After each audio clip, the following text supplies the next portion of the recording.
Welcome to the National Clinical Care Commission meeting. My name is Jennifer Gillison, and I am from Kaufman & Associates and will be the support for today. I'd like to start with explaining a little about the webinar interface. You should all see the first slide of the PowerPoint presentation in the middle of the screen and the Q&A box open to the right side. You can enter any questions at any time. All phone lines have been muted. If you need technical assistance during the webinar, please type the issue into the Q&A box and one of our techs will respond to you. Please note that this webinar is being recorded. I will now turn it over to Jen Bishop. Good afternoon, everyone. My name is Jennifer Bishop, and I'm the designated federal officer for the National Clinical Care Commission. I'd like to welcome you to the 8th meeting of our commission. I would like to officially begin by providing a roll call to determine if our commission members are on the line. William Herman. Present. Thank you. Ann Albright. Here. Howard Tracer. Here. Barry Marks. Present. Naomi Fukukawa. Present. Donald Schell. Present. William Chung. Present. Aaron Lopata. Present. Ann Bullock. Here. Barbara Linder. Here. Captain Samuel Wu. Present. Paul Conlon. Present. Ayotunde Dokun. Present. David Strogath. Present. Dean Schillinger. Present. Ellen Lee. Present. Jasmine Gonzalvo. Present. John Boltry. Present. Meredith Hawkins. Present. Shannon Isaac. Or Present. Isaac. Present. Sherry Bolin. Present. Bill Cook.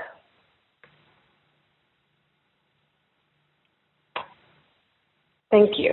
I know also that we'll be joined shortly by Carol Greenlee. So we do have a quorum for the 8th meeting of the National Clinical Care Commission, and I will now pass the mic to the Commission Chair, Bill Herman. Great. Thank you very much, Jen. I, too, want to welcome you all to this meeting of the National Clinical Care Commission. If I can have the next slide. The National Clinical Care Commission is a federal advisory committee that was established by the National Clinical Care Commission Act in 2017. It was established by the Secretary of Health and Human Services to evaluate and make recommendations regarding improvements to the coordination and leveraging of programs within the department and other federal agencies related to awareness and clinical care for diabetes.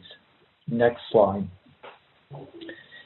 The Commission is charged with evaluating and making recommendations to the Secretary and Congress regarding 5 specific topics.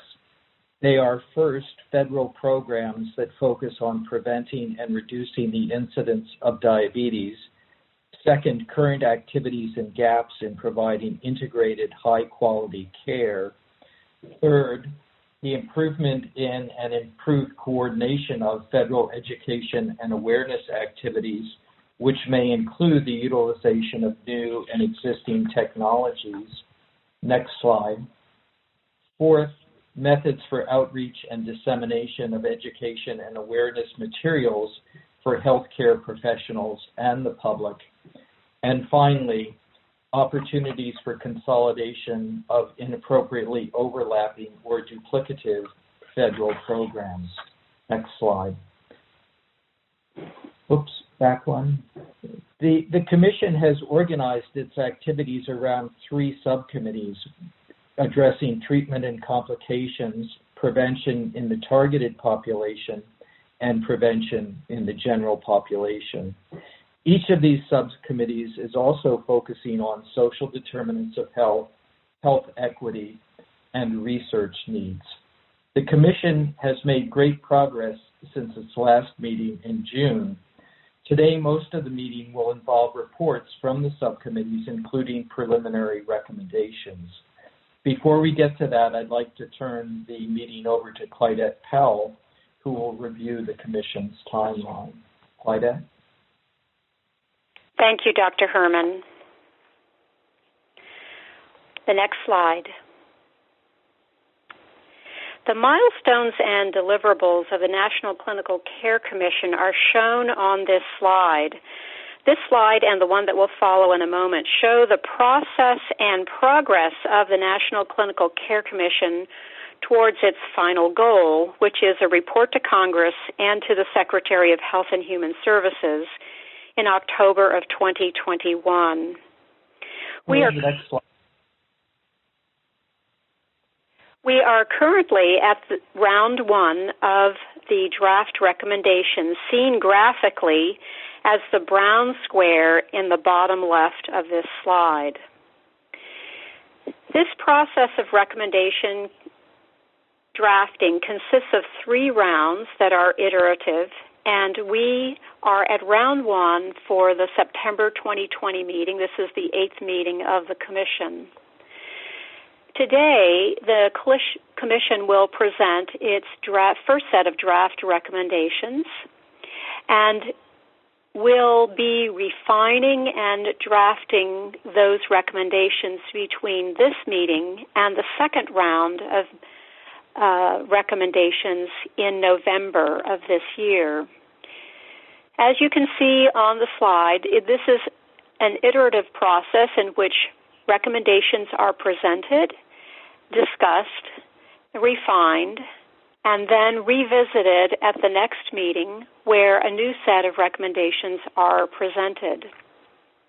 The Commission will begin drafting its full report to Congress at the beginning of next year. And as you can see on this slide, the third and last round of draft recommendations will be presented in February of 2021. On the next slide, please. Clydette, are the slides moving? The slides are not moving on the presentation. You should be able to see slide 2 of the milestones and deliverables. Okay. Okay. Please don't move the arrows. They are moving. If you need technical assistance, let's use the chat box. As you see on this second slide, the report review will occur in June of 2021. The full Commission will review and discuss the full report, and then between June and September of 2021, which is the final meeting, the subcommittees will review the full set of recommendations and editors will make revisions. The graphic designer will import and report to the template and do any of the quality control and copy editing, and subcommittee co-chairs and chairs will review that final draft. The final draft will be presented and reviewed and voted upon in the final meeting of the National Clinical Care Commission in September of 2021.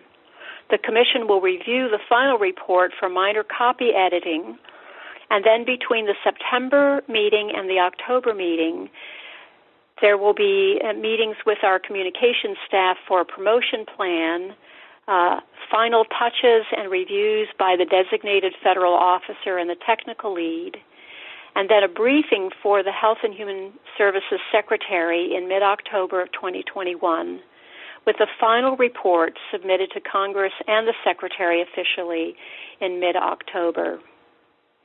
This also will be submitted for final 508 compliance version so that it will be available to the public as well.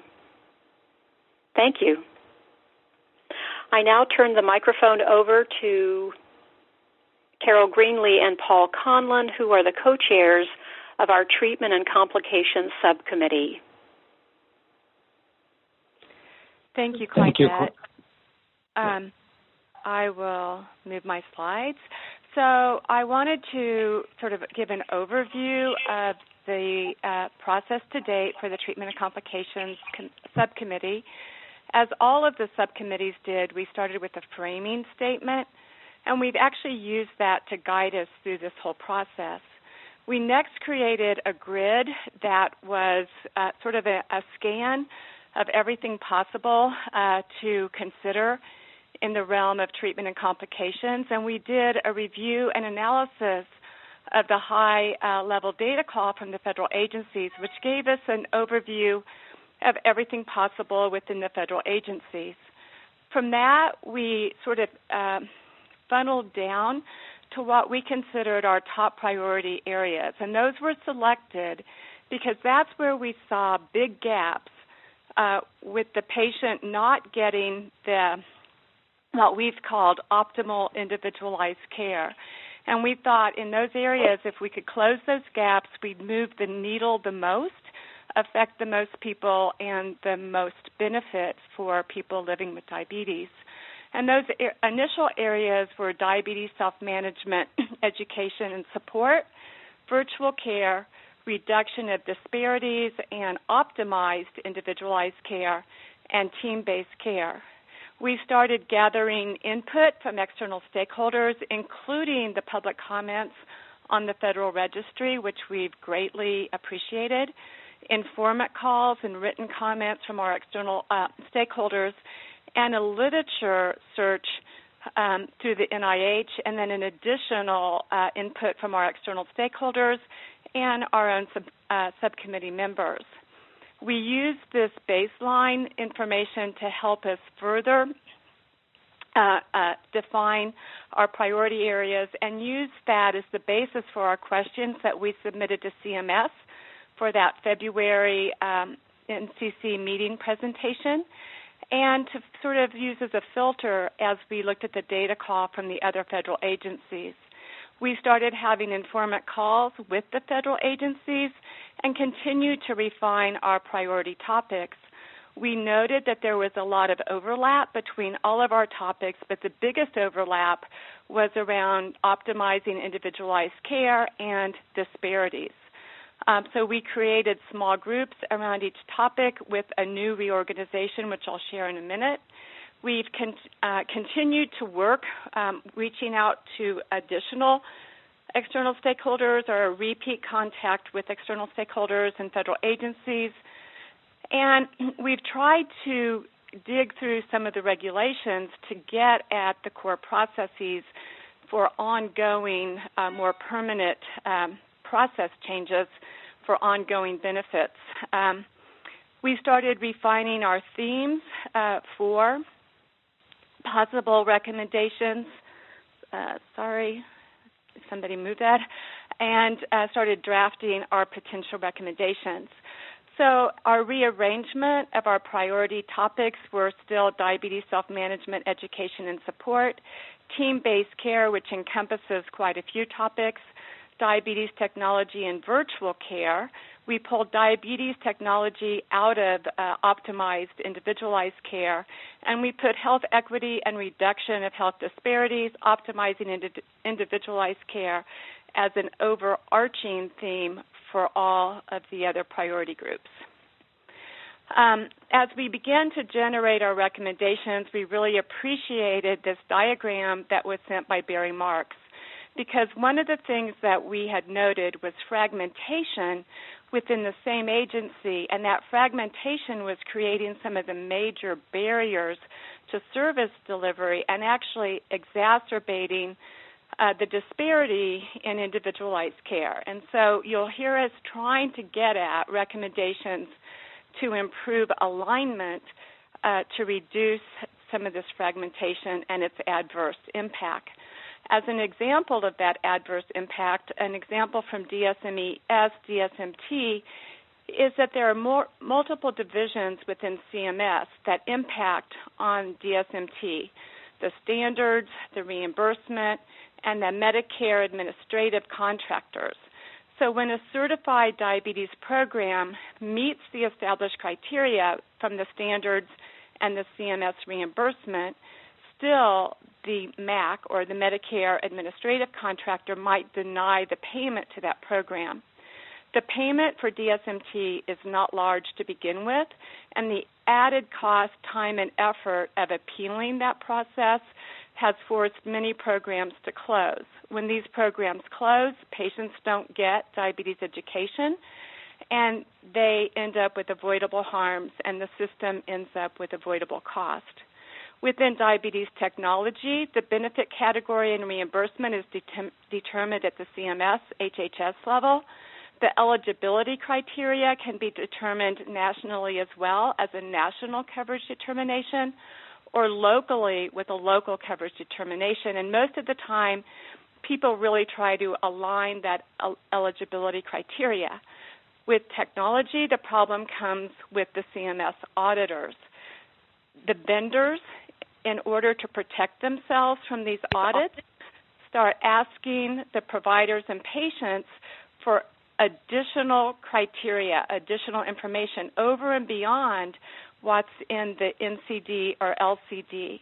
For example, recently for CGM, the vendors have been asking for providers to tell how many times or document how many times the patient looks at the CGM monitor in order to continue that benefit. And obviously that's not part of the eligibility criteria or even feasible. So we're working on recommendations hoping to align some of this fragmentation. Disparities and optimized individual care is now one of our big overarching theme, and we've noted that there's collateral damage from some of the federal policies, in particular the CMS policies, that actually exacerbate some of the disparities in care. We also wonder if the federal agencies are collecting and using data on how their policies and regulation impact these disparities. So this has led to our first recommendation. The background is that people with diabetes in vulnerable and disadvantaged populations currently have lower utilization of diabetes education services, diabetes technologies, and many other diabetes services. Some of the barriers to people in vulnerable and disadvantaged populations receiving these services are exacerbated by current CMS policies and regulations. And these same policy and regulation barriers serve as barriers also to meeting the needs of people treated in federally qualified health centers and within the Indian Health Service. So our recommendation, primarily to CMS, but we think this would apply across a variety of other agencies, is that federal agencies should review all new and revised policies and regulations involving the prevention, diagnosis, and treatment of diabetes and or related disorders for potential impacts on health equity and disparities. And steps should be taken before implementation to reduce or mitigate anticipated adverse effects, or appropriate data should be collected after implementation to direct corrective actions. We can discuss this at the end. I'm going to hand off to Jasmine Gonzalvo now. Thank you, Carol. My name is Jasmine Gonzalvo, and I'm the lead on the Diabetes Self-Management Education and Support, DSMES, and Diabetes Self-Management Training Focus Area of our subcommittee. Our subcommittee has enlisted the expertise of multiple stakeholders, including written comments within the field of DSMES and DSMT, including the Association for Diabetes Care and Education Specialists, ADCES, Artis Reed on behalf of the TMF Health Quality Institute, the American Diabetes Association, the Endocrine Society, the Diabetes Advocacy Alliance, and a variety of federal agencies. In the near future, we have an additional call with ADCES and ADA scheduled and a plan to explore related issues within HRSA and Indian Health Service. For this initial report, we focused our draft recommendations on DSMES, DSMT policies that minimize barriers to access and utilization, supporting existing evidence-based models of care, and aspects that have the potential to be addressed by federal agencies. Our first recommendations propose modifications to the DSMT Medicare benefit in an effort to eliminate barriers to access and utilization. In order to expand access and reduce current barriers to the delivery of DSMT by allowing the initial 10 hours of DSMT to remain available until fully used, covering an additional 6 hours of DSMT services during the first year and in subsequent years if medically necessary, permit DSMT and medical nutrition therapy services to be covered when provided on the same day, excluding DSMT services from Part B cost sharing and deductible requirements, permitting physicians and qualified non-physician practitioners working in coordination with a treating physician or qualified non-physician to refer for DSMT services, and revising the Medicare benefit policy manual to ensure that hospital outpatient departments can provide DSMT services in community-based locations. The documentation, compliance, and reporting requirements to meet the national standards for DSMES with additional requirements to meet CMS accreditation standards are rigorous, requiring considerable staff resources, leading to difficulties with sustainability given low reimbursement rates. The Medicare Administrative Contractors, or MACs, appear to interpret DSMES claim criteria and requirements differently, leading to denials and inconsistent rationale.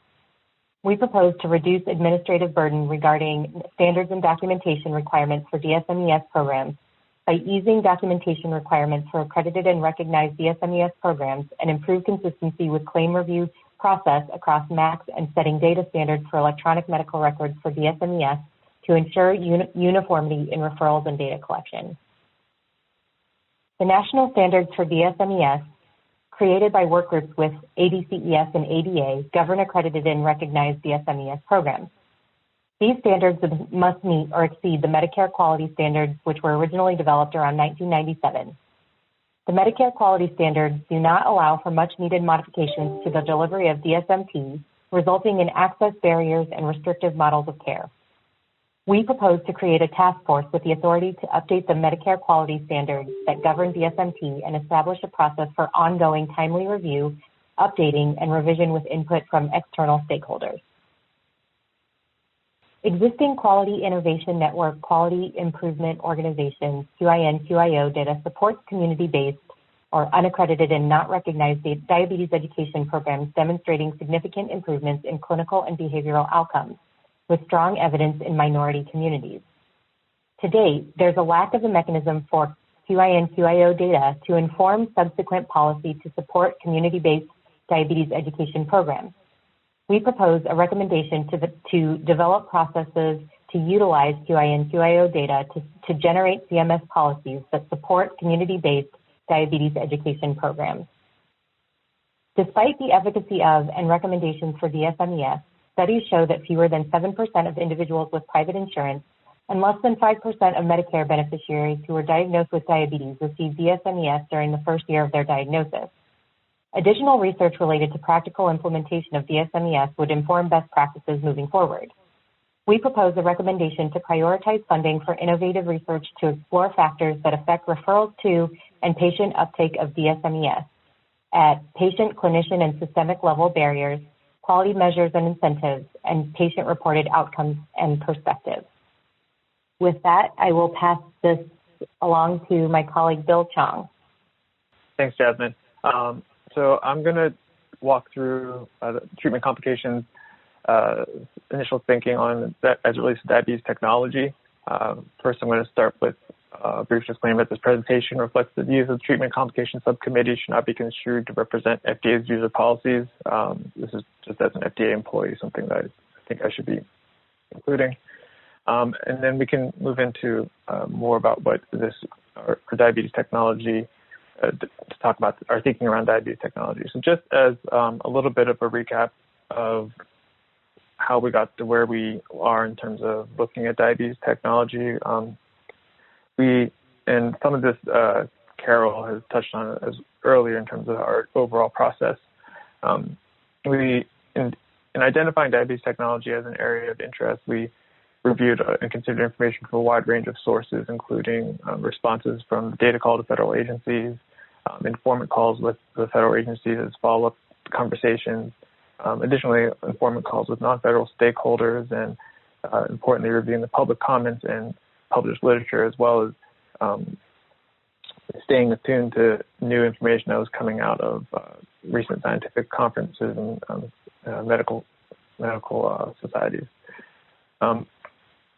As a summary of the things that we gleaned from all of these conversations and information sources, we identified many benefits from diabetes technologies that could benefit patients, including the effects on glycemic control.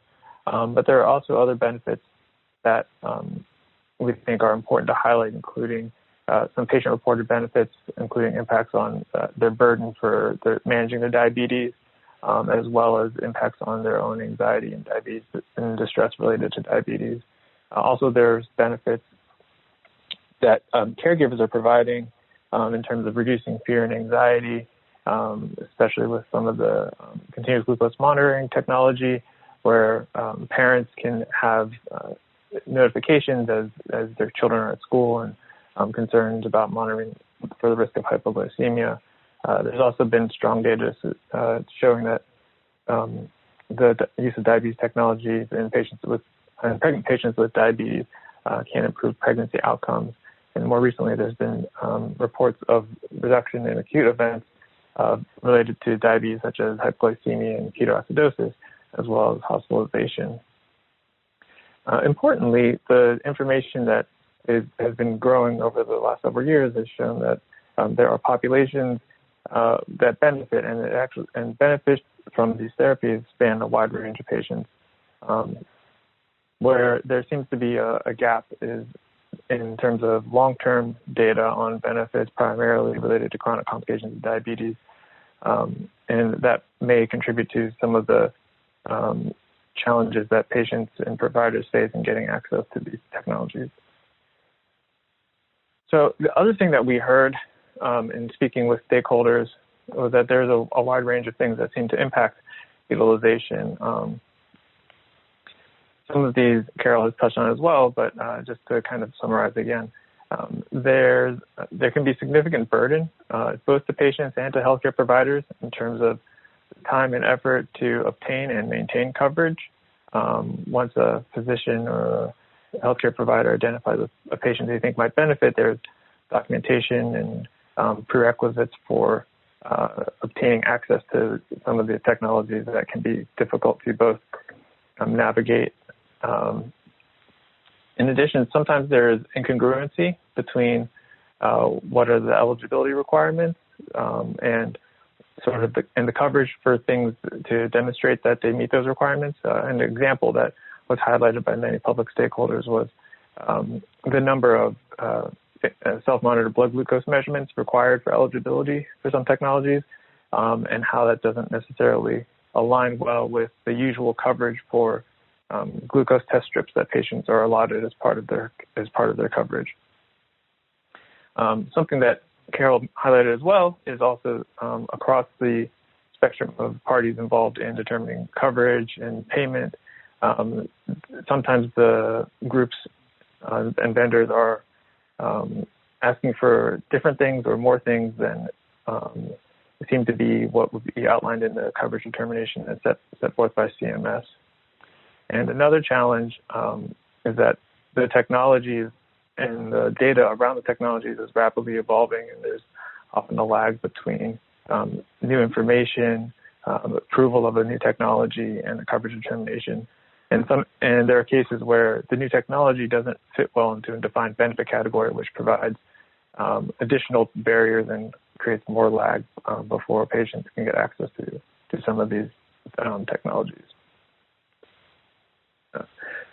So I'm going to provide a short summary here of what we see as why we want to focus on diabetes technologies and some of the areas that we want to target in our recommendations. And I'll go through briefly some of the recommendations that we drafted in preparation for today's meeting. So as a high-level summary of what we think in terms of diabetes technology, we think that improving access to innovative diabetes technologies such as insulin pumps, continuous glucose monitors, some of the new automated closed-loop insulin delivery devices can have a positive impact and improve the quality of life and clinical care of patients with diabetes. Areas where we think there needs to be some improvements in terms of facilitating access to these technologies include better aligning the requirements for coverage with the coverage of prerequisites, better aligning the eligibility to cover populations that would benefit with based on evolving data, better alignment across coverage determination and administrators and vendors in terms of the interpretation and application of the coverage requirements, with a focus on trying to reduce burden on patients and providers as well. So the first recommendation that we drafted is focusing on trying to better align the eligibility requirements with coverage of prerequisites and to keep pace with the evolving and updated data on populations that will benefit. And so this focuses on CMS and having a request and recommending that they develop a process to regularly evaluate the eligibility requirements for different diabetes technologies to ensure that they align with the coverage prerequisites. So, for example, the finger stick glucoses and the self-monitored blood glucose testing, as well as aligning the requirements to identify patients who could have clinical benefits and making sure that the eligibility and the coverage determinations keep up with current evidence. And an important thing that we think needs to be included in that evaluation is that benefits and factors beyond the ability to control blood glucose should be considered, such as patient-reported outcomes in determining the eligibility in populations that could be have access. The next recommendation is focusing on reducing the burden for patients and providers. As Carol had mentioned earlier, we think that there's this excess burden in terms of documentation or uncertainty about whether or not coverage will be obtained or maintained does present some barriers and may contribute to disparities in terms of individualized care. And so the recommendation that we drafted here is to, again, for CMS to establish a process to align the coverage determination eligibility with reimbursement requirements to ensure that the coverage requirements are interpreted and applied similarly by all parties involved in the healthcare system. And the final recommendation that we generated for this particular area is sort of an interim recommendation, again, focusing on reducing the burden for patients and providers. Some of the requirements for continuing to have access to the technologies requires frequent in-person visits, and we think that this could be streamlined to reduce burden on patients and healthcare providers. And with one of the things that we've seen is that there have been temporary waivers on coverage requirements, such as those requiring in-person visits, and we think that continuing those would help facilitate to minimize the disruption of care and reduce the unnecessary burden for patients to allow them to have continued access to these.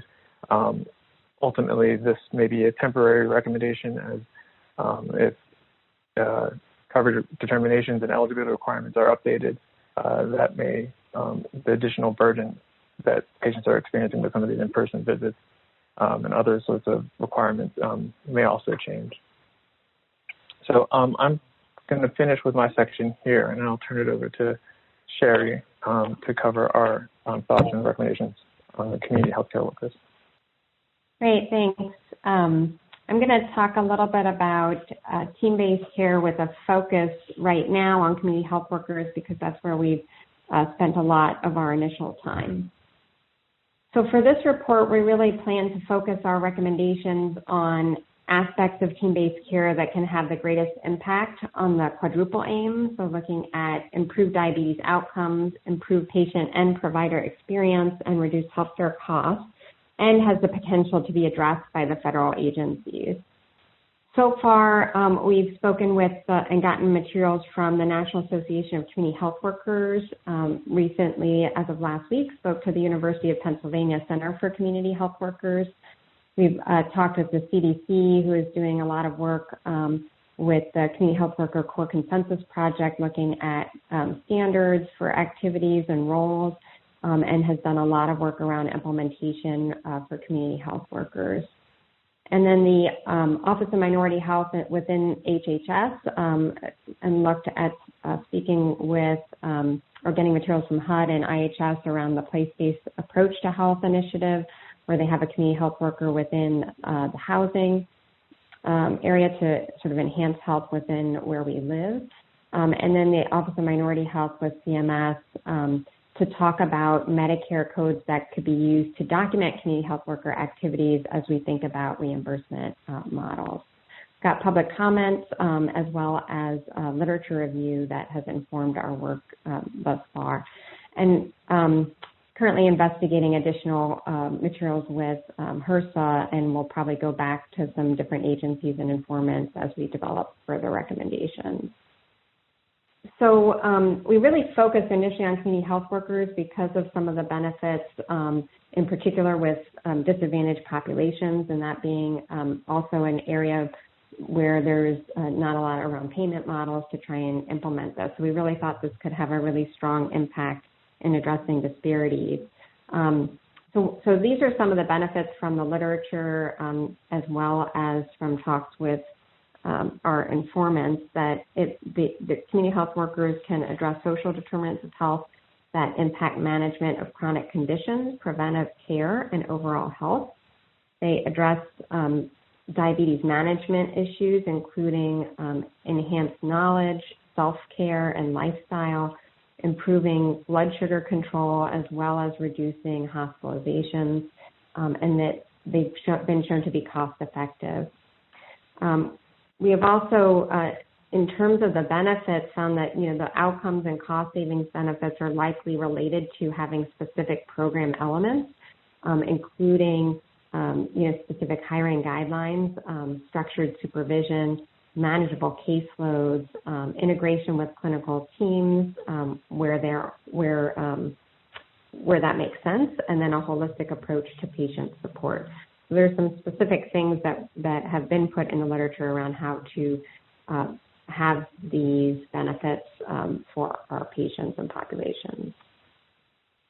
The main barriers that have been noted really fall into these three for the most part. One is having a sustainable payment model for community health workers. The second is that there are limited protocols for hiring, training, oversight, and implementation of community health workers in different contexts. And then this lack of a national standard for documentation for community health worker activities that could be used for reimbursement, although that is looking like it's going to be resolved probably fairly soon. So I'll talk about that in a minute. The draft recommendations that we have so far really rely on the background that community health workers improve patient outcomes and are cost effective in disadvantaged populations, yet community health worker use is low. The problems that I just mentioned, but I'll sort of specify a little bit further, is that there's no standard reimbursement models within Medicaid and Medicare, that there's current CMS legislation, which in this 2014 rule allows CHW reimbursement, which is great, but it looks like in the text of that rule, it was documented that it was for clinical preventive services, and that has been sort of narrowly defined as sort of clinical preventive services, so it doesn't allow for the full reimbursement of the activities that community health workers can do. In addition, there's different states that have done state plan amendments for Medicaid to allow coverage of community health workers using that 2014 rule, but developing those state plan amendments can be time-consuming. and ends up being a barrier for reimbursement and spread, even though there is some ability for payment within Medicaid based on that rule. There's been, from several different stakeholders, the desire to not mandate community health worker training and certification, which is a concern with CMS reimbursement, that most CMS reimbursement for healthcare professionals requires then training and certification. And so several of our stakeholders have asked that there not be a mandate for community health worker training and certification because of the potential for unintentional consequences of leaving out excellent and or experienced community health workers from the workforce. And then there's also this issue around the lack of Medicare codes for the full range of community health worker services. So Z codes exist for people to do Medicare billing, and you can document those, but and they can document things like homelessness, but there's other activities that community health workers do that are not really part of that code set. So it may make future reimbursement challenging. So our recommendation at a high level, sort of broadly defined, was really to develop some standard reimbursement mechanisms within Medicaid and Medicare for community health workers. And then some specifics around that is that we don't want those reimbursement mechanisms to be mandated around specific certification or training requirements for community health workers. We recommend that we broaden the 2014 rules so Medicaid can reimburse a broad range of preventive care provided by community health workers, and that would include addressing the social determinants of health, health promotion, and advocacy that community health workers do. And there's work going on around that now, so if that happens before we end up finalizing our report, we may end up tweaking that or changing that. We are recommending that we add community health workers as an optional benefit within Medicaid, again, just making it easier for Medicaid to provide reimbursement for community health workers at the state level, and then expand the Medicare codes, in particular the Z codes, to allow for full documentation of community health worker activities so that there is a way for potential future reimbursement within Medicare. And we're still thinking about, are there other recommendations within Medicare that we could make that won't rely on specific training or certification requirements. And then our second recommendation is related to this, so same background, that community health workers improve outcomes are cost effective, yet use is low, relating to the problem around limited protocols and familiarity in hiring, training, oversight, and implementation of community health workers in different contexts. And so this recommendation is really around prioritizing funding for not effectiveness research, but implementation research, looking at focus on the use of community health workers and spread and uptake in diabetes management among disadvantaged populations. And this could be targeted really to all the federal agencies involved in research. We will likely consider expanding this to be a little bit broader, that's focused on team-based care, and then having some subset recommendations that apply to community health workers and others, potentially pharmacists or others. So this is a little bit under development, but I just wanted us to have mentioned this at this meeting because and have some discussion around this so that we're in agreement moving forward around some of those issues. And with that, I'm going to turn it over. I don't know if Paul or Carol was going to talk more at this point. Yeah, this is Paul Conlon. I'll just wrap up the discussion of this subcommittee report by talking about the next steps that we're planning to do. As you've heard, the three subgroups that have been comprised have been hard at work and will continue their work to refine and revise the draft recommendations that you've seen today. As mentioned earlier, we have also comprised a subgroup that will be focusing on virtual care. And some of the main topics that group will be focused on include telemedicine. As you already heard, some of that has been improved by temporary waivers that have been put in place that have enhanced access to telehealth. The questions that remain to be answered is or whether or not that will be extended.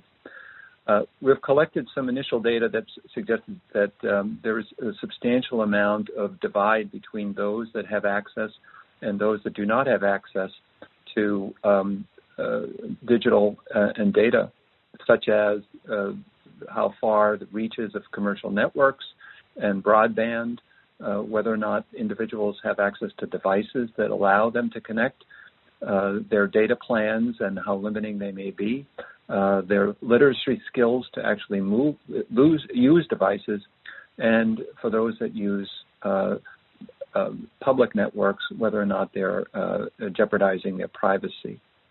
In addition, there's growing literature on use of virtual platforms to improve access to specialty care and or expanding the reach of primary care, such as electronic consultations, the ECHO programs, and digital coaching services. And as Dr. Boland mentioned, within the team-based care subgroup, there's going to be increased focus on the use of pharmacists in team-based care.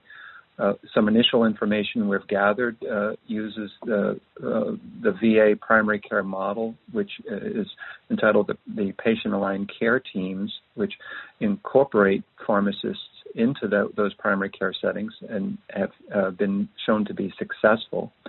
And also some initial information we've gathered shows that deploying pharmacists, particularly in federal qualified health centers or Indian health services, has challenges with regard to reimbursement. So our further work is also going to see what are some of the barriers or limitations to implementing team-based care involving non-physician clinicians, and whether or not that involves providing optimization of collaborative skills or reducing barriers to their reimbursement. So this concludes the report of the Treatment and Complications Subcommittee. I'm really delighted by all of the hard work that my colleagues have contributed to bring these initial draft recommendations to fruition. And on behalf of the subcommittee, the next two slides actually summarize the draft recommendations that have been presented in this presentation. I'll ask that you advance the slide, please.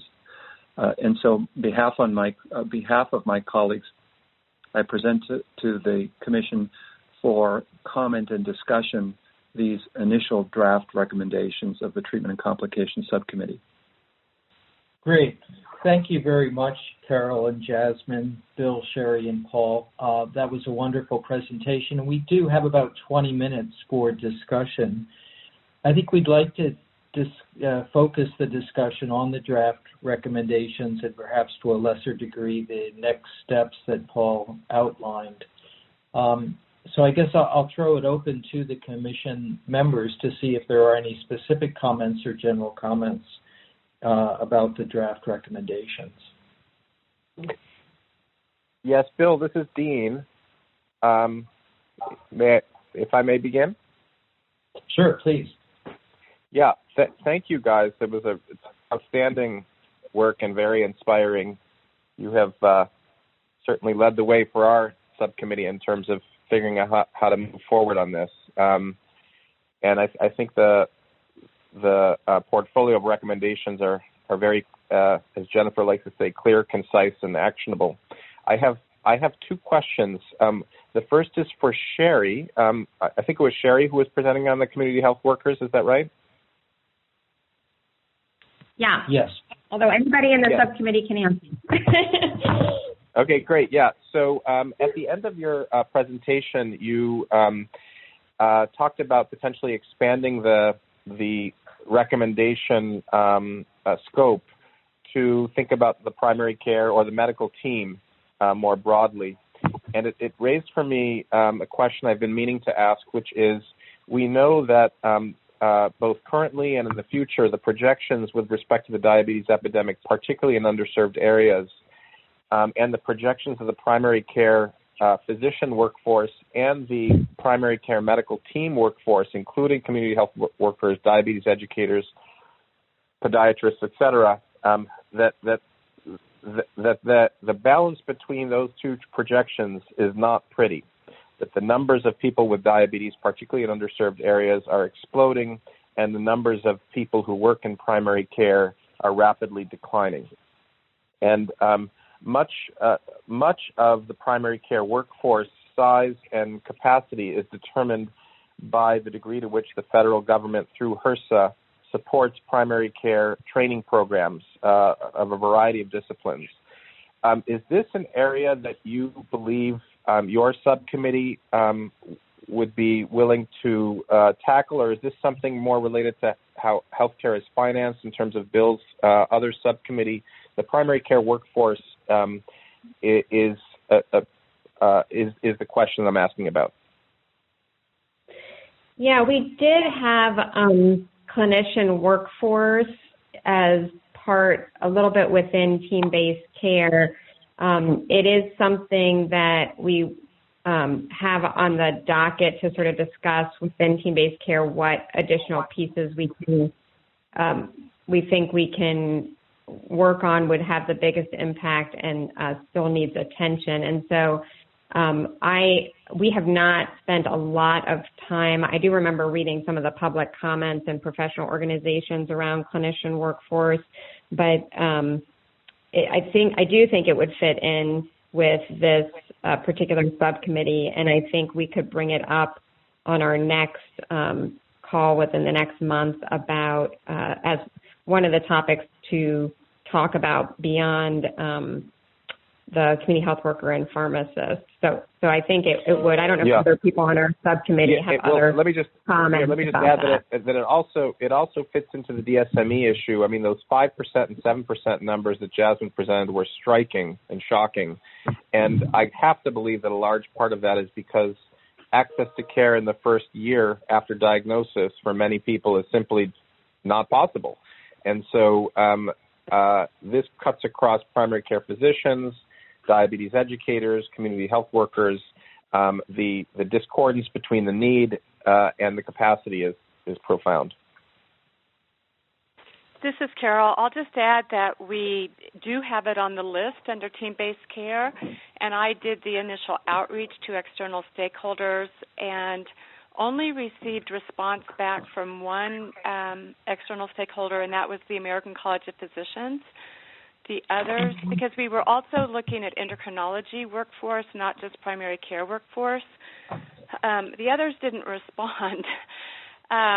But as Sherry said, we can bring it up and we can see, we can try again to get input. Yeah, I can help you with that, Carol, getting a response from at least the primary care medical organizations.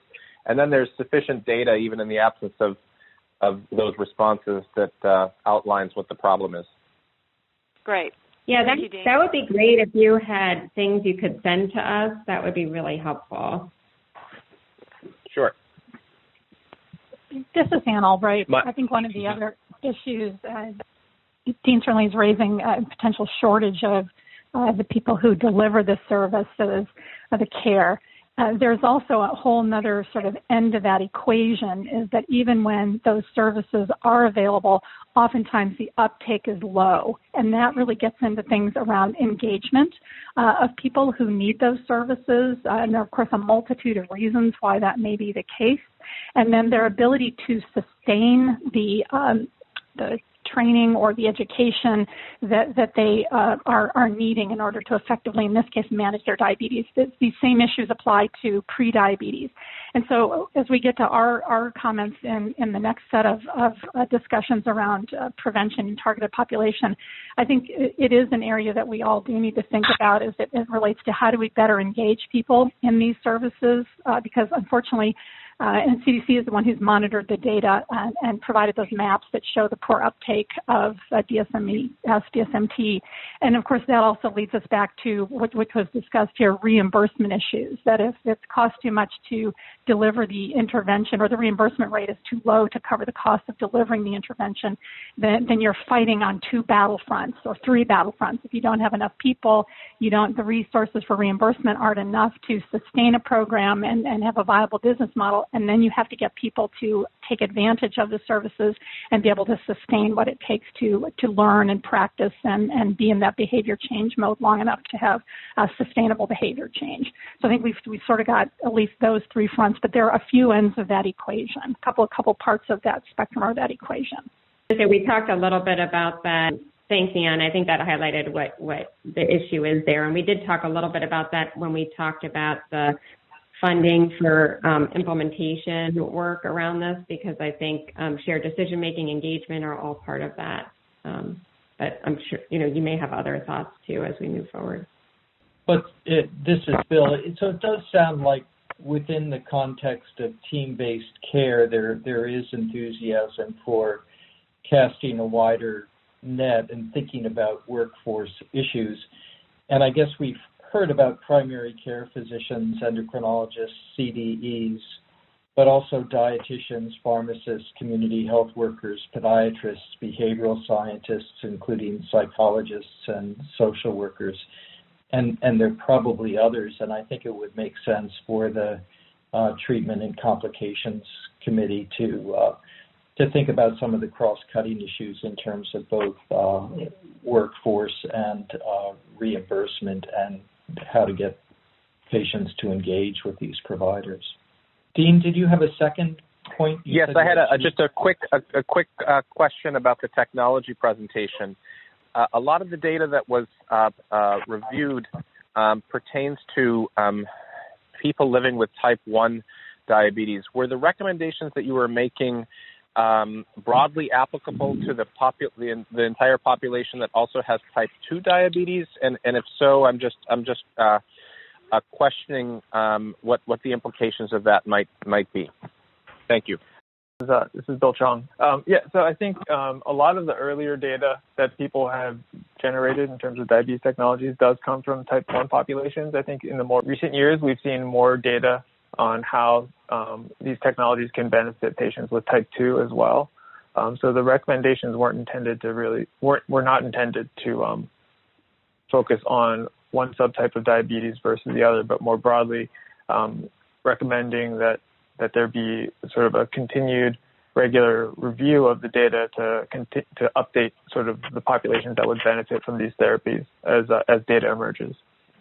This is John Boltry. I had a question about the community health worker recommendations. I really support the idea of community health workers. One of yours was to not mandate certification or training requirements for CHWs.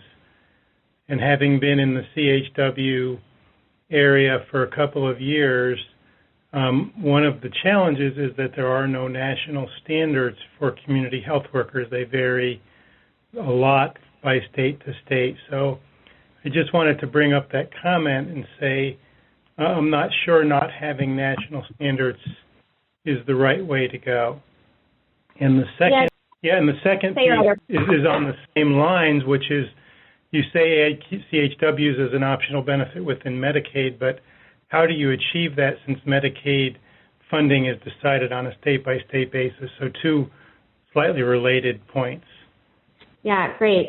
Thank you, because I actually realized after I did my section that I forgot to mention the national standards piece. We were removing some slides last minute, so I forgot to mention that. So one of the things with the national standards is that a couple things. There's folks working on those. Apparently the NCQA has a set of national standards for community health workers that will be, they think, finished in February of this coming year. So it'll be before our report is done. So I think we just need to see what those are. I do think we want national standards, and we want the work tied to national standards that have been shown to improve outcomes. I just don't think that training and certification mandate is the necessity of the way to go.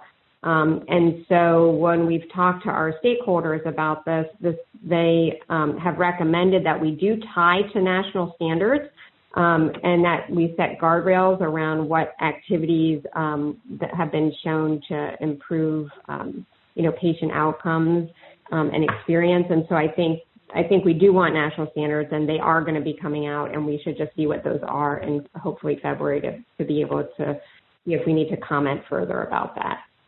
The second piece was the optional benefit within Medicaid. I think that this is a challenge. I mean, if you have some thoughts about this, I'm open to this. I think Medicaid is regulated state to state, and so the goal of the recommendations we have are around making it easy for states to implement that, and so having both the regulation and the 2014 rule to expand what you can be reimbursed for community health worker activity, as well as having an optional benefit, just makes it easier for states to implement that. But I'm open to other suggestions. I mean, we haven't heard anything else that really could be done at a federal level, but I'm certainly not a policy expert. Sherry, this is Dean. I'm sorry. Doesn't the federal Medicaid program have the capacity to create guidance and directives to state Medicaid directors around things that are not optional? I know that there's a lot of discretionary decision-making, a lot at the state level, but there is some that is baked into Medicaid funding requirements. So exploring, as opposed to an optional benefit, making it a required benefit, is that the thought? That's the question, yes. Whether I know that is true for other domains of healthcare delivery in the Medicaid program. Right. This is Carol. I just want to clarify, because people may not understand, when CMS gave the waivers to Medicaid to pay for community health worker support, it was interpreted as only clinical support, not the social, behavioral, et cetera, support that people really needed the community health worker for. And that is something that can be redefined without having to go through rulemaking or legislation, and there's efforts underway right now to redefine that. So many states did not take on the waivers for community health workers, and it's felt that one of the reasons was because of that narrow interpretation that they could only be used for clinical preventive services and not the social factors, not behavioral, not other important factors. And so I think when that's redefined, that will also help with the state uptake. So I just wanted to be sure people understood what that issue was. It was things were overly narrowly defined. So you're saying, Carol, that some of the problems with uptake were not a consequence of Medicaid programs at the state level not willing to provide matching dollars to the federal aid, but more from the Medicaid directors feeling like the service was not of sufficient added value or as comprehensive a value, that it was not a fiscal decision but a clinical one? Well, I think that they both relate, because they didn't need the community health workers as much for clinical preventive services as they did for these other, like, social determinants of health services. So getting that cleared up, I think, is going to help a lot. Whether it's the sole factor, I can't say, but it seems like it has been a factor, this very narrow interpretation, which just can rather easily be broadened. This is Ann Bullock. If I could jump in on the community health workers. We in the Indian Health Service and our tribal partners have been using community health workers. We call them community health representatives and community health aides, which are two separate kinds of workers, but have been using them for many years and quite successfully. And I'm very glad to hear your recommendations moving away from requirements for training and certification, especially for the community health representative, our version of this, because the cultural and language and knowledge of the local community may be the most important qualification some of these folks have, but that's very hard to put into regulations and requirements.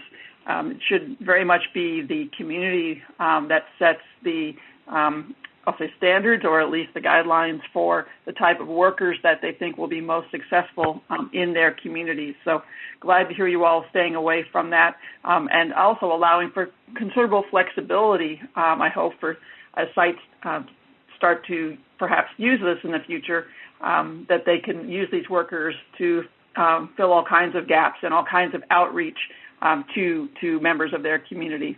So I'm glad to hear you all working in that way, and just really want to underscore the need for flexibility and lack of requirement for training and certification, even as I think the term was guardrails are put around some aspects of what these folks would do if they are looking for reimbursement. Thank you.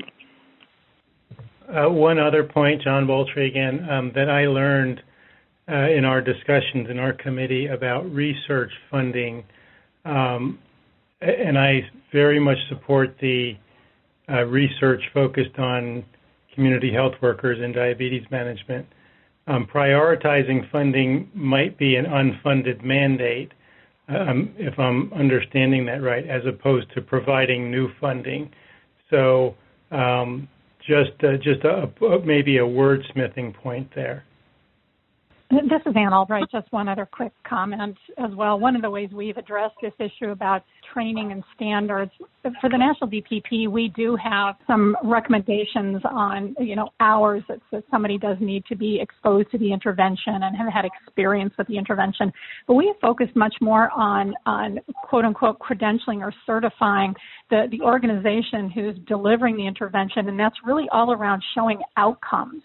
So you move away from this notion of an individual, because, there's certainly individuals who hold various credentials of all kinds throughout the whole continuum of those who contribute to our health. And it often locks us into a box. And so if maybe our focus is much more on achieving the outcomes for the service or intervention being provided and less about the credentials of an individual. Now, that can be hard to get through Medicaid, Medicare. So I think, but it is, I think, worthy of pursuing and really trying to promote that, because it truly is what we all care about is getting the appropriate outcomes. Anne, is there an example of that where the focus is on outcomes rather than the certifying the individual? Well, so far we've been able to make headway with it in the National Diabetes Prevention Program. So it matters less as to who the instructors are and more as to whether the program is achieving outcomes. That's right. And we stood firm on that issue from day one, because we have seen what happens when you get so focused on credentialing individuals. You fall into just a rabbit hole, and you just get bogged down and you can't actually advance the work. So fortunately, we've been able to continue to progress with that approach. So Sherry and Ann, would that be a model that could be used for CHWs? Yeah, so we did talk a little bit about, do you do a bundle payment model where, whether that's tied to the national standards or to process or to outcome. I think that those are things that we could look at. I guess it's a question of how much we want to prescribe some of that or suggest some of that. So I think that's something we might need to think a little bit about, and what kinds of different models. There's different ways of looking at that. A bundle payment model is one, but there's others. So I guess that's a question for our group to think about. Are there other comments or thoughts about the next steps that Paul outlined as well? Are there other areas that we need to be thinking about in treatment and complications? The only other issue that has come to my mind, Bill, and we've touched on this before, is the issue of pharmaceutical pricing. And I know that there have been some states that have instituted caps on co-payments for the high-cost insulins, et cetera. So I'm wondering if that issue is going to be coming up in the payment model and financing subcommittee, or in this committee, or not at all. Carol, Paul? From our conversation with you, we anticipated that this was part of your new subcommittee, so we don't have that on our agenda. We know it's important, but we're actually working very many hours right now kind of overload for most of our members with our day jobs. So we really just don't have the capacity, and that's why we had talked to you about taking it into your subcommittee. Okay. So just background, later in the day we're going to be talking about access to care and system-level interventions to improve the delivery of care, and one of those is out-of-pocket costs for DME and pharmaceutical products as well. So we'll come to that a little later.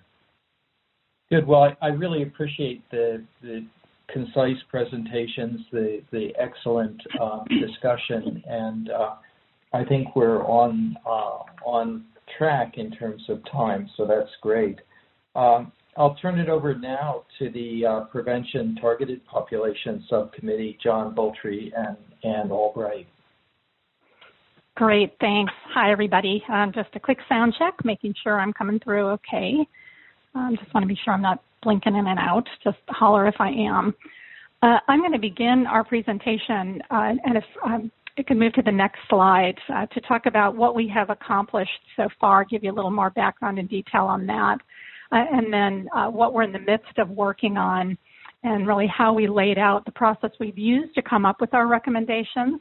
And then we're going to have some members of our terrific subcommittee who will take the lead in sharing those recommendations. And of course, we're all clear these are first draft of our recommendations. There's still certainly more to factor in and to refine as we're all moving forward. So just want to remind everybody that we have indeed completed the summary of the stakeholder calls. We've also completed a summary of the data call, and as all can appreciate, because all those things take quite a bit of time, lots of information to process, lots of terrific information to process from all sorts of sources. We also have initiated a list of gaps that we are already seeing, things that we either need to learn more about from the literature, or they are existing gaps that will help shape the recommendations that we will put forward. We've also discussed the needed areas of research, and you'll hear about some of those as we talk about our recommendations.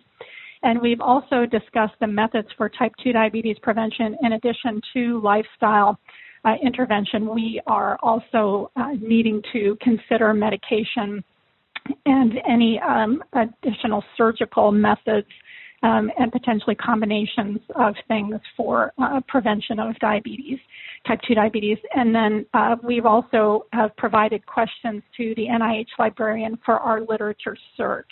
What we have actively underway is that I mentioned that we have completed the summary of the data call.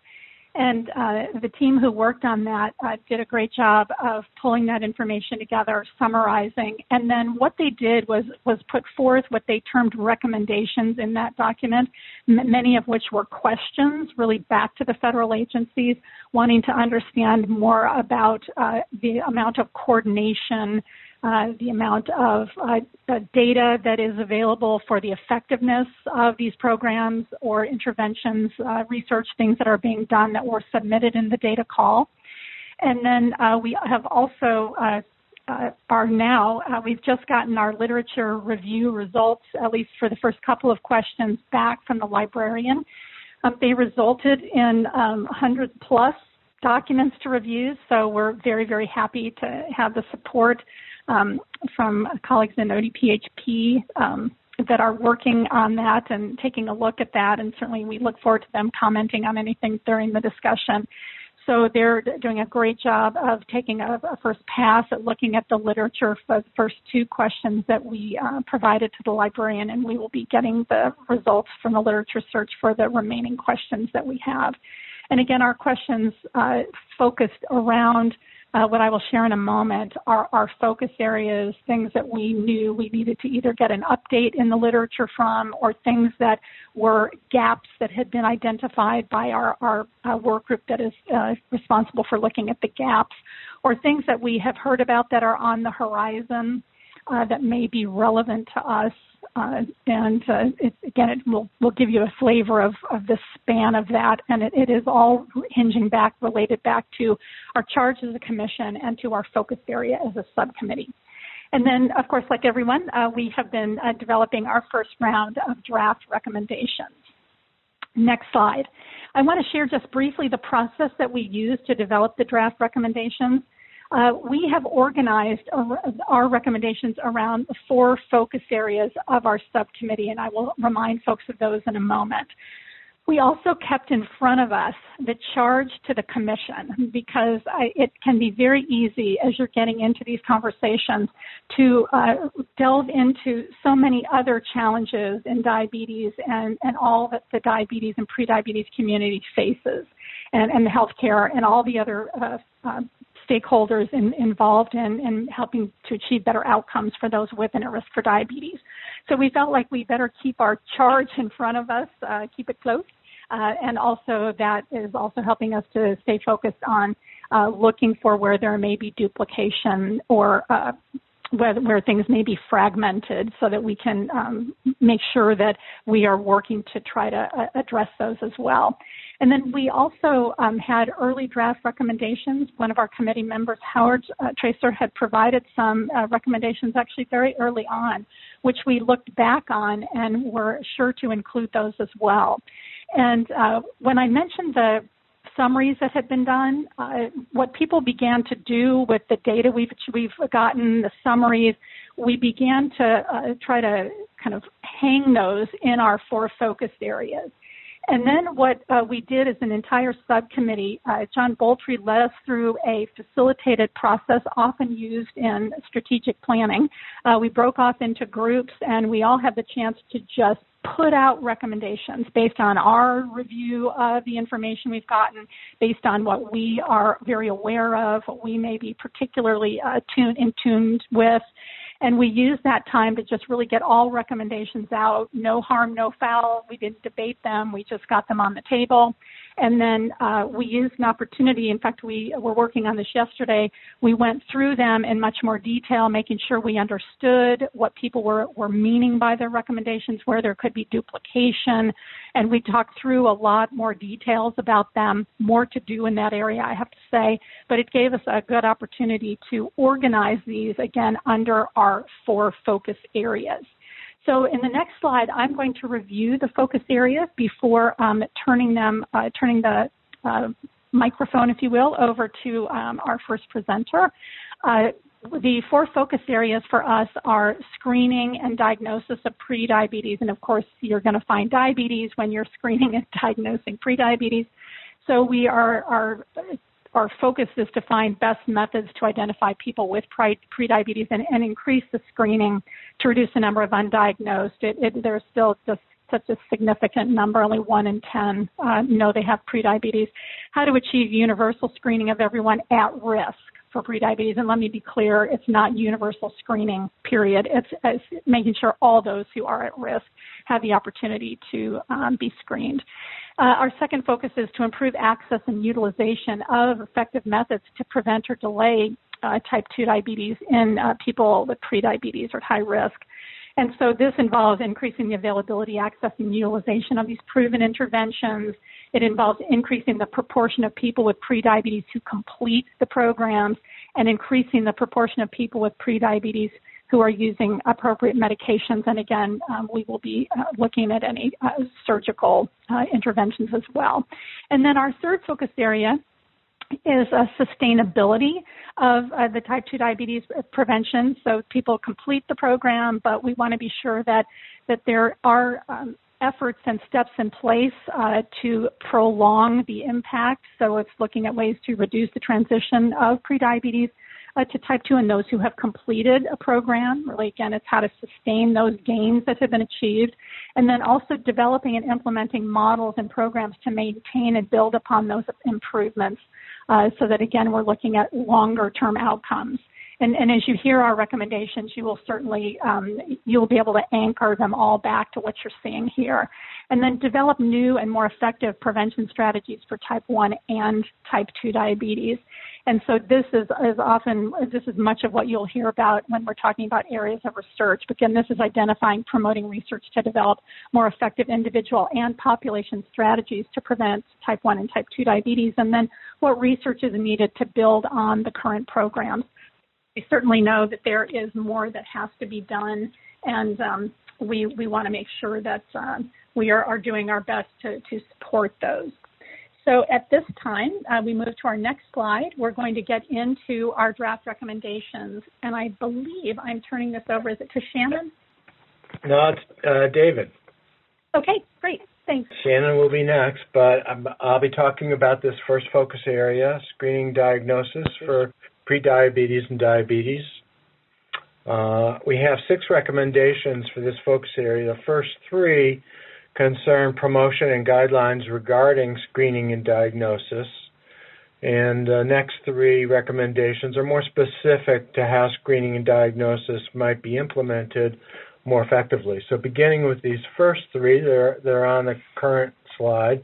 First one is to continue support of the awareness campaigns by CDC, the AMA, by the Ad Council, and by others to raise awareness about prediabetes and to better inform the public about the national DPP for those who are at risk. The second recommendation, to endorse and promote new clinical quality measures that have been proposed by the AMA for screening of abnormal blood glucose and care of people with prediabetes. And these measures are still in the vetting process. A period for public comment recently ended, so things are still being revised, but we think that they'll be available fairly soon and that they'll be relevant specifically for recommending regular screening for prediabetes. The third recommendation, to increase coordination among federal agencies for consistent communication and recommendations regarding screening and referral for prediabetes. And it was our impression, and this was something that came up in the previous group, about the existence of some fragmentation across federal agencies, specifically in our area, around identifying individuals at risk for diabetes and programs for reducing risk. And so the recommendation here is ways to make for more consistent message, particularly around evidence-based programs when individuals are identified as being pre-diabetic. Again, these are the recommendations that, as I said, are more specific to implementation of screening and diagnosis. The first one is using information that already exists in claims data or medical records to be especially efficient. First, to identify people who may already meet criteria for the national DPP, for example, by virtue of a previous diagnosis of gestational diabetes or elevated A1C levels or fasting glucose in the medical record. And so rather than de novo screening, to actually identify in existing data folks who already meet those criteria and might be referred. And then, again, another way to try to do this more efficiently is to identify individuals who, if they do not already meet the criteria, are at increased risk, for example, based on elevated BMI, and to use that information for more targeted and efficient screening. And so that this recommendation presumes that we're talking about individuals who are already in and actively seen in healthcare systems. And so this fifth recommendation is sort of the complementary piece for individuals living in medically underserved areas to increase resources for screening in those particular areas or for those populations. The final recommendation in this focus area is to provide coverage for all screening and diagnostic tests used to confirm prediabetes. In our calls with stakeholders, this was particularly emphasized for A1Cs, but would also apply to fasting glucose and oral glucose challenge. So that's just a quick overview of the recommendations related to screening and diagnosis. And so Shannon Isdick will be next in terms of the focus area on improving access to and utilization of type 2 diabetes prevention interventions. Thanks, David. So focus area 2 is to improve access to and utilization of effective interventions for type 2 diabetes prevention. So the first recommendation is for the FDA to approve metformin for the delay of type 2 diabetes.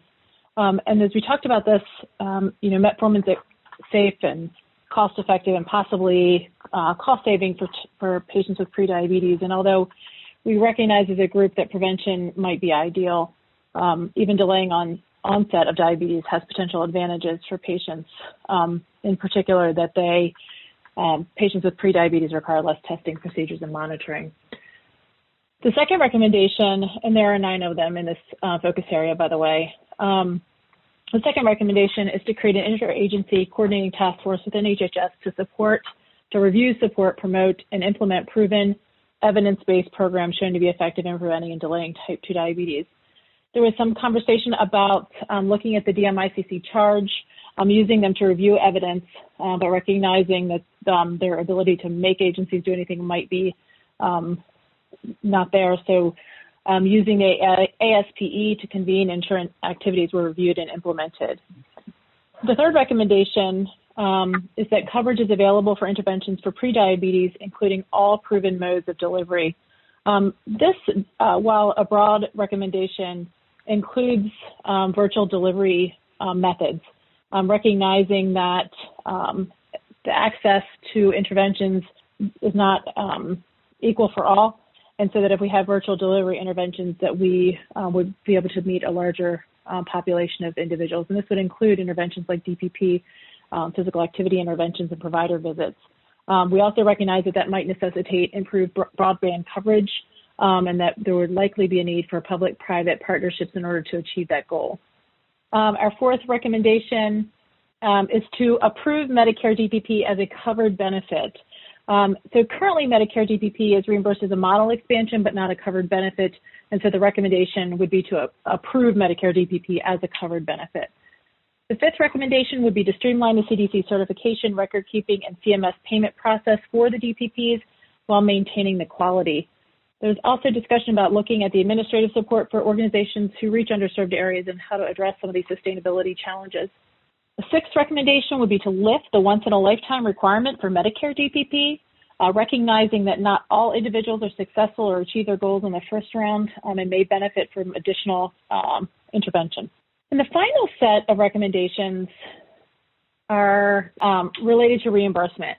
So we recognize that reimbursement rates and coverage are a significant challenge for diabetes prevention. So the recommendations include increased reimbursement rates for Medicare DPP, increased Medicaid coverage for the national DPP and other evidence-based interventions, and promoting Medicaid delivery models for diabetes prevention. And then we'll turn it over to our next for focus group 3, focus area 3. Thank you, Shannon. This is Howard Tracer, and I'll be presenting on focus area 3, which is sustainability of type 2 diabetes prevention, healthy lifestyle interventions, and our draft recommendations around sustainability of programs. So our first draft recommendation is calling for more research on the number, frequency, and content of what some have termed booster doses or additional lifestyle sessions that are needed to effectively sustain type 2 diabetes prevention in the longer term after successful completion of an initial diabetes prevention intervention. So right now there's really limited information on that. We don't know if we need a session once a year or quarterly or more frequently. We don't know if those sessions should go on for 5 years or for effectively most of a person's lifespan. And it would also be helpful to know what the important content to be reinforced should contain. I think we have a minute. I'll just wanted to spend a little bit of time talking about some of the underlying evidence that we do know, and it is pretty limited. But I was going to mention the Diabetes Prevention Program Outcomes Study. So after the DPP, all the participants were invited to join the DPP Outcomes Study. And in the DPP Outcomes Study, all participants, that includes people who are randomized to placebo in the DPP, were offered a quarterly group lifestyle session. So for a year for everybody, including people who got the DPP and including people who were just placebo. The diabetes incidence in the DPP outcome study was lower by 27% in the lifestyle intervention group, 18% in the metformin group, compared to what I'm going to call the original placebo group, and that is lower than the reductions that were seen in the original DPP, which were 58% for lifestyle and 31% for metformin. And I'll just mention here that the initial DPP study had a duration of about 2.8 years. So what the DPP outcome study researchers found was that during the DPP outcome study, all the groups had an incidence of diabetes of about 5% per year.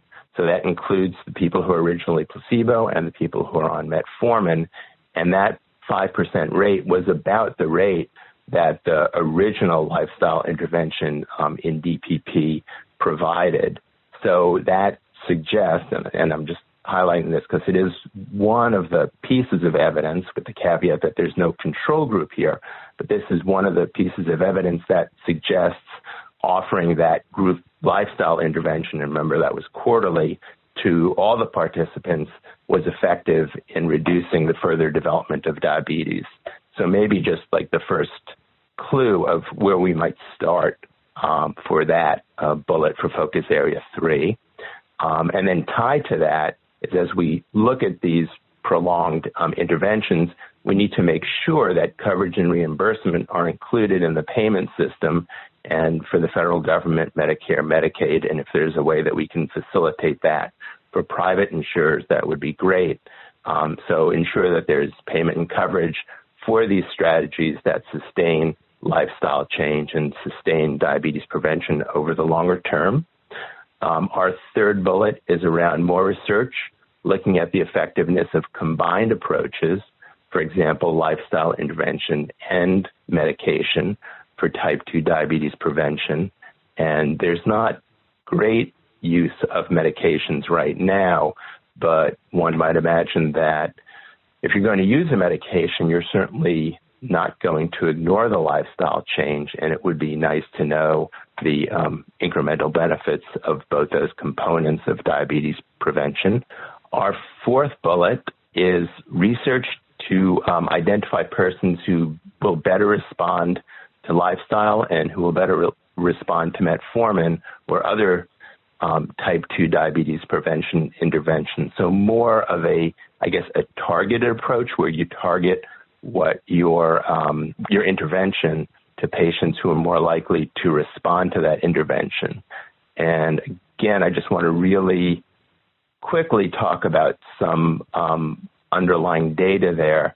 And if you look at the original diabetes prevention program study, and I have backup slides that members of the commission can look at the end of our subcommittee's presentation at the end of the slide deck. But for example, if you look at the diabetes prevention program by subgroups, what you'll see is that if you look at different age groups, there is a differential response to metformin, such that older persons are less likely to respond to metformin and younger persons are more likely to respond to metformin. So that might inform your treatment approach. Similarly, if you look at body mass index, you find that people who are especially obese, not so much overweight, but who are obese and more obese respond better to metformin, and people who are either normal body weight or overweight really look like they don't respond to metformin. So again, ways of targeting your intervention. What's nice is it looks like lifestyle is effective in a larger category of participants, including, reassuringly, something that we don't always have for other studies, but including a significant number of African Americans that were enrolled in the diabetes prevention program. It was about 20% African American, and African Americans responded just as well as other ethnicities to the lifestyle intervention. So that's also a good piece of information to know. And similar types of subgroup analyses of targeted interventions have been done. So, for example, another one that I'll mention is that among women who had a history of gestational diabetes, both intensive lifestyle and metformin therapy look to be about equally effective. But if you look at women who don't have a history of gestational diabetes, then lifestyle is more effective than metformin. And so that really is, I think, a fruitful area for further research to target our therapies. And finally, our last recommendation, and this is overarching as well for the whole NCC. We put it out there for consideration.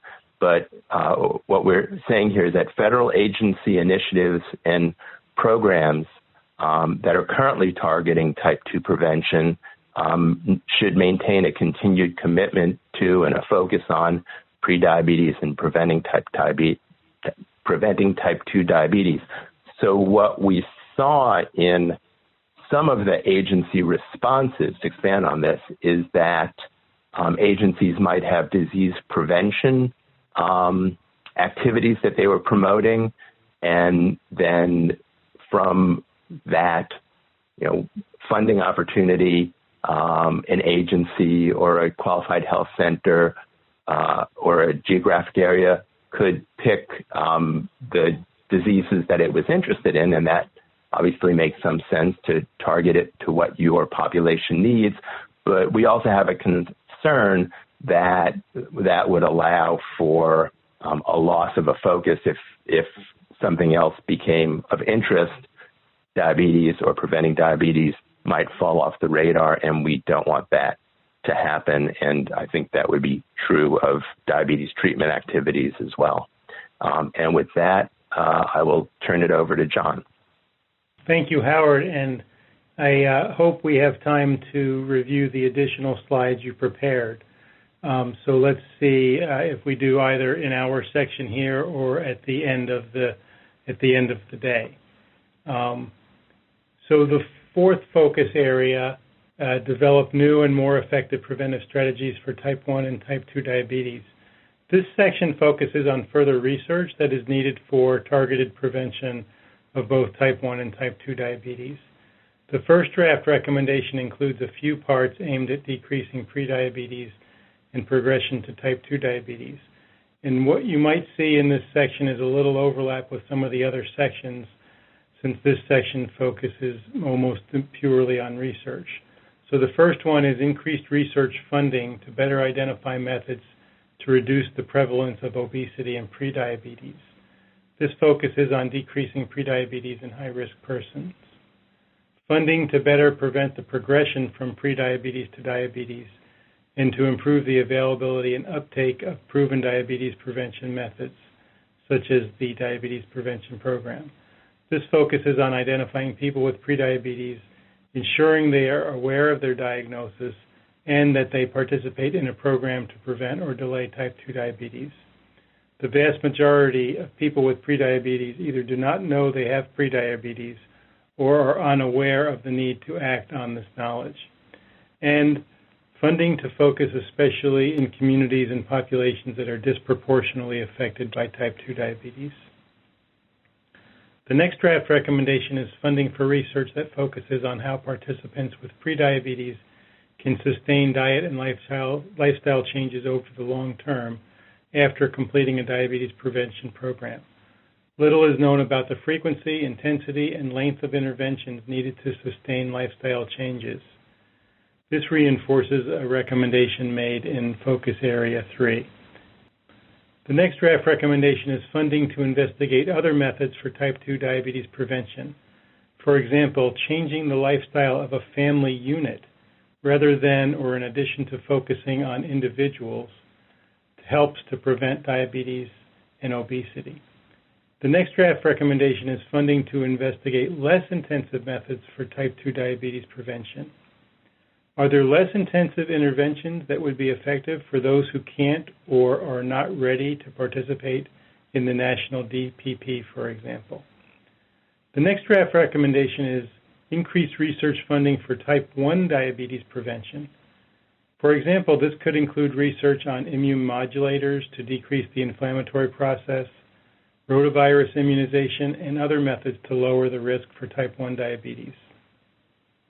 The final draft recommendation is increased research funding for early identification of people who are at high risk for type 1 diabetes to prevent early complications associated with rapid new onset. Targeted screening can reduce diabetic ketoacidosis. For example, the ASK trial, autoimmune screening in kids, provides targeted screening to reduce DKA.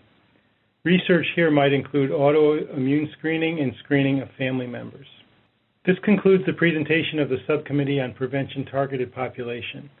I want to thank all the members of the subcommittee for the work they have done so far, and to those who took the lead on the topics today to present them to the full Commission. We welcome all comments and suggestions and look forward to hearing from the rest of the Commission. Before we move on to questions from the full Commission, are there any comments from the Prevention Targeted Population Subcommittee members about Focus Area 4 or any of the other focus areas? This is Ann. Maybe just a couple of quick things to add as far as background. You'll note that we put in for metformin to delay type 2 diabetes. There have been significant efforts to try to get FDA approval for metformin, but since it's become generic, there is not a great deal of interest by any of the companies to pursue that. So there have been external stakeholders who have come together to try to do that. There is a mechanism to do that. But as was shared by Bill, that has already been done, and FDA's response was that it didn't actually show delay. It could be early treatment, or didn't show prevention. It was at early treatment. And so they just, I think we have to look more at the language used around getting metformin through so that, and some people say, well, they're prescribing it anyway, but it does make it much harder for various groups, particularly federal agencies, to promote its use because it's not FDA approved. And then also someone might ask too about the, Medicare benefit right now is a 2-year benefit. But there's a lot of questions and issues around that second year. It was done because of the research that Howard wonderfully described, but there are concerns about the fact that people have to meet and maintain that 5% weight loss before they're even eligible for that second year. So it sort of comes back to that whole theme about not a once-in-a-lifetime benefit. It also touches on why the reimbursement rate needs to be increased, because sustaining it for 2 years, if it's difficult for people to get into that long term, that second year, then that's not a good business model for organizations to be able to sustain that. And then last, I would just say, I don't know if people have questions on those quality measures that are under review right now, but we're happy to answer any questions about that specifically as well. Thank you, Ann. Okay, Bill, I guess we'll turn it back over to you. Great. Thank you, John. And just to follow up on your earlier point, is the National Diabetes Prevention Program a once-in-a-lifetime benefit? And is there any mechanism for an ongoing booster dose as it is now beyond 1 year? The best way to answer that, just a reminder to everybody, the National DPP is an entire enterprise. One portion of the National DPP is the lifestyle intervention. And so our standards and what we review for recognition or certification, as some call it, is the 1-year program. Now, there may be payers, some of the commercial payers have not adopted the position of Medicare, which is a once-in-a-lifetime benefit, and they do allow people to go through the program. But as yet, because of the comments made about evidence on what should actually be a booster dose it would have to be built into the national DPP, and if that were built in, then certainly the recognition program of the national DPP would look to do that. Right now, we are the ones collecting data for CMS on that second year that they are willing to reimburse for, and we'll see what that data shows, what insights it gives us. But that's really up to payers if they are willing to pay for, quote unquote, retaking the program, which would be another year, or if they decide there's some other means by which they will give people access to other things. But there's no standardization, and I don't mean that in a sort of prescriptive way where everybody has to do exactly the same thing. But it's not yet built in is the short answer. But the recognition program would gladly do that if indeed we can determine what constitutes those ongoing booster doses, and quite frankly, what's the necessary data to collect for quality assurance, which payers do look to CDC to help them with. When one thinks of smoking cessation, it often takes multiple attempts to successfully quit. Does CDC have a mechanism to look at outcomes among individuals who are enrolled for a second time? Is there any way of tracking them to see if they do better the second time? Not as it currently sits within our recognition program, because again, we get de-identified data. The organizations who deliver the intervention know who that participant is. But those again are why I think some of these research opportunities would be great to be able to do with appropriate funding. Or even just a field to indicate whether the individual had previously participated in the DPP. Right. Yeah, interesting. Good. Any other comments? Do we have a summary slide with the recommendations from this subcommittee or not? We do not. Okay, all right. So are there... This is Sherry. I just had a question about, there were two recommendations, one around increasing the reimbursement rate for the Medicare DPP. Let me ask that one first. So can I ask, are you thinking in the recommendation that you would specify how they can look at that to increase it, or were you planning to specify a certain amount? Or I guess I was just curious how you were thinking about that. We have not gotten to that level of detail in some of these recommendations because, it is a needle we want to thread that you're trying to be as specific without, ending up as, whether it's an unfunded mandate or some other means by which you end up limiting the agencies so much that they can't actually do what needs to be done. So I think we'd have to talk further about that.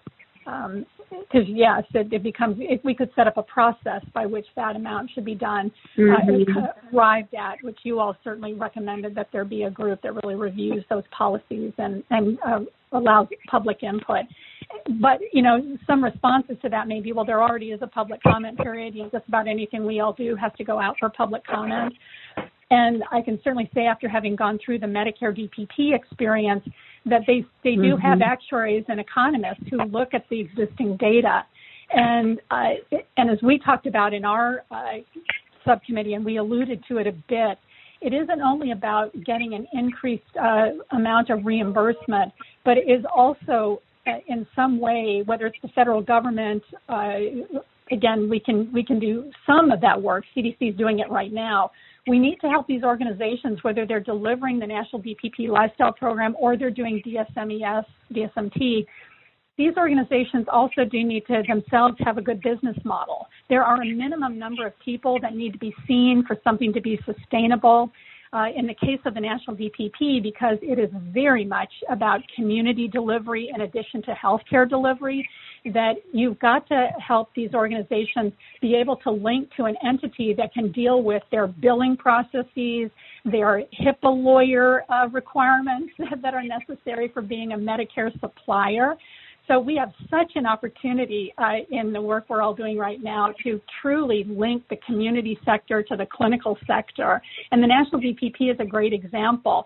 But we are paving ground now where these community organizations are having to enter into a medical payment system that even, high-level business folks have a hard time with. Most medical facilities have a whole billing unit. And it's at the dismay of many people in healthcare on how convoluted that has become. So in work that we are doing in the National DPP, we are looking at different kinds of models for having a sort of a hub model so that these community organizations can come together. We're actually testing this in Indian country, and we're testing it in Appalachia and some other of the areas that are really hard hit. And we want to see how effective that model is, and there may be some other models. But you have to have an entity, and we have found one who's willing to tackle this. They are willing to serve those functions at a reasonable price. Because there have been other organizations who step up, but they are so costly. And again, you're looking at the rate of reimbursement for the intervention. It's not possible for these organizations to get those services, pay for those services. So we're looking at ways to form networks of prevention program providers. We're looking at ways that we can get an entity that is more willing to have more of a public health view on submission of the required materials to Medicare and things like that. So those are the kinds of conversations we've been having, as opposed to we have not gotten yet to setting a particular reimbursement rate. Yeah, I just was commenting more about the recommendation that we're probably going to need to say something. I just think we'll probably need to add some specificity to both that one as well as the increased Medicaid coverage one, because of the issues with the Medicaid state budget being in a 2-year budget cycle, and the cost benefit occurs, 4 to 5 years. So I think that I just think we're going to have to add some specificity to have us actually be able to do something. I completely agree with your comments, and I just think that in the draft recommendations, if we want something to be actually done, we're probably going to need to think about specificity to some extent. Yes, we are, and we have to, as we said, strike a balance between how to make that specificity such that it'll be on par. It's a bit akin to the community health worker discussion. Credential and non-credential. Yeah. This is Dean. I wanted to raise two questions. Excellent presentation again. Thank you, guys. This has to do with both the eligible population as well as the intervention itself. The first has to do with research. So as we all know, there is tremendous heterogeneity in terms of the degree to which a person with quote-unquote pre-diabetes will progress to frank diabetes in a 5 to 10 year period of time. And right now, our screening tests to a certain degree can inform that trajectory, but it's very difficult to combine certain screening tests in such a way that you capture everybody and that's clinically feasible, et cetera. So ideally, we would want to be exposing the population that is most likely to progress to diabetes within a short or intermediate period of time, and not have to expose people to an intervention, albeit it's health promoting in general, but not have to expose people if they are not going to progress to diabetes for another 20, 25 years. So I'm wondering if whether the research recommendation could be extended to include research to better identify the biomarkers that would tell us who is most at risk, so that we could most efficiently engage those who are most at risk.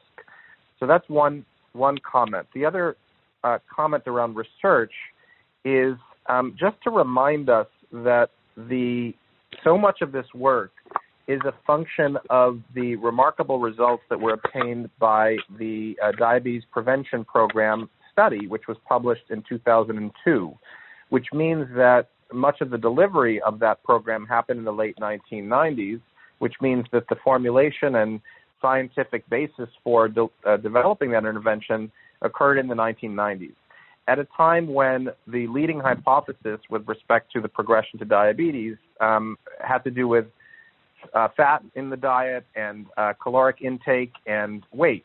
and very little to no attention was paid to added sugars, particularly liquid sugar. And in fact, the diabetes prevention program curriculum barely mentions added sugars or sugar-sweetened beverages. There's no the formal DPP curriculum, and I know that the CDC is working to revise it, but there's no mention to a participant in the DPP program to avoid sugar-sweetened beverages. So I'm wondering, from a research standpoint, whether there is an opportunity to, in a sense, repeat the DPP. Obviously, there are ethical issues, and we can't have a control group.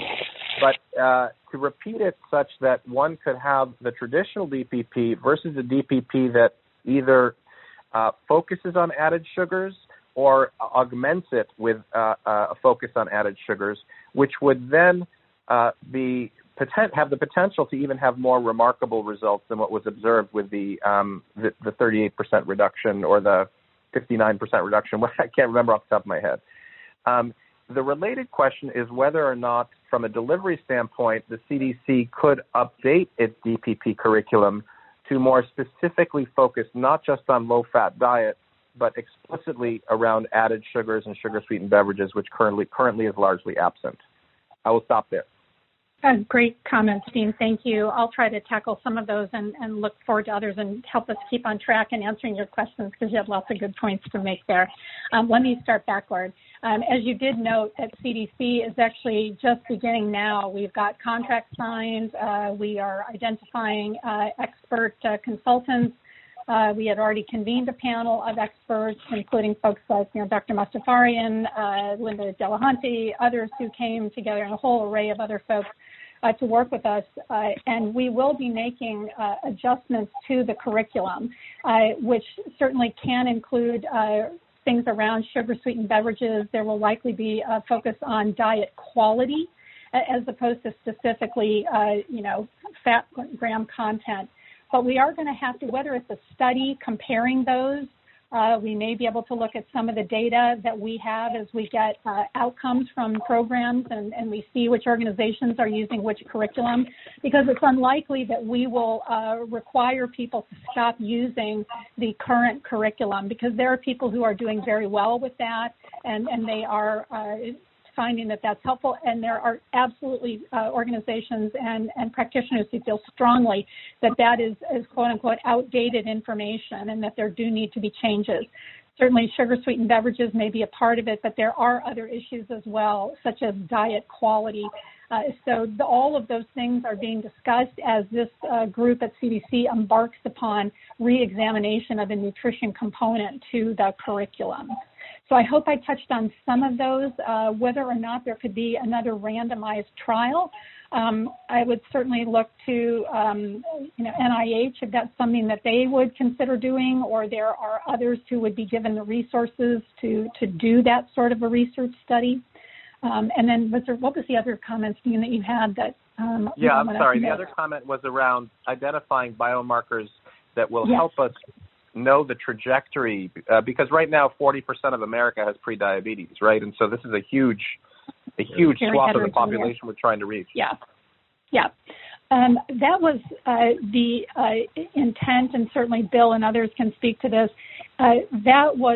You're getting more refined in one of our recommendations. That's really what we're trying to get at when we were talking about more targeted and making sure that we're getting people into interventions that are going to be most effective for them. Thank you. And Dean, this is Bill Herman. To follow up on your second point, and maybe Barbara Linder would want to comment, I don't think you would actually need to do another trial of the scope of the diabetes prevention program. I think your points are very good, but one would take the lifestyle intervention as implemented in the DPP with a low-fat diet and compare it with alternative diets that might restrict carbohydrate or sugar-sweetened beverages or added sugars. And I believe that there are a number of smaller studies underway to address those, looking rigorously at the outcomes. Yes, that was what I was suggesting. I wasn't suggesting a repeat DPP, but that we should have a gold standard randomized controlled trial with the power to determine if there is a superiority in fact, if we could achieve even better outcomes.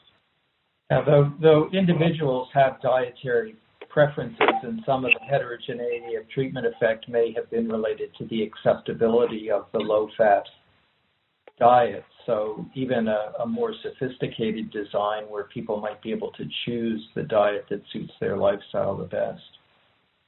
Interesting. Yeah.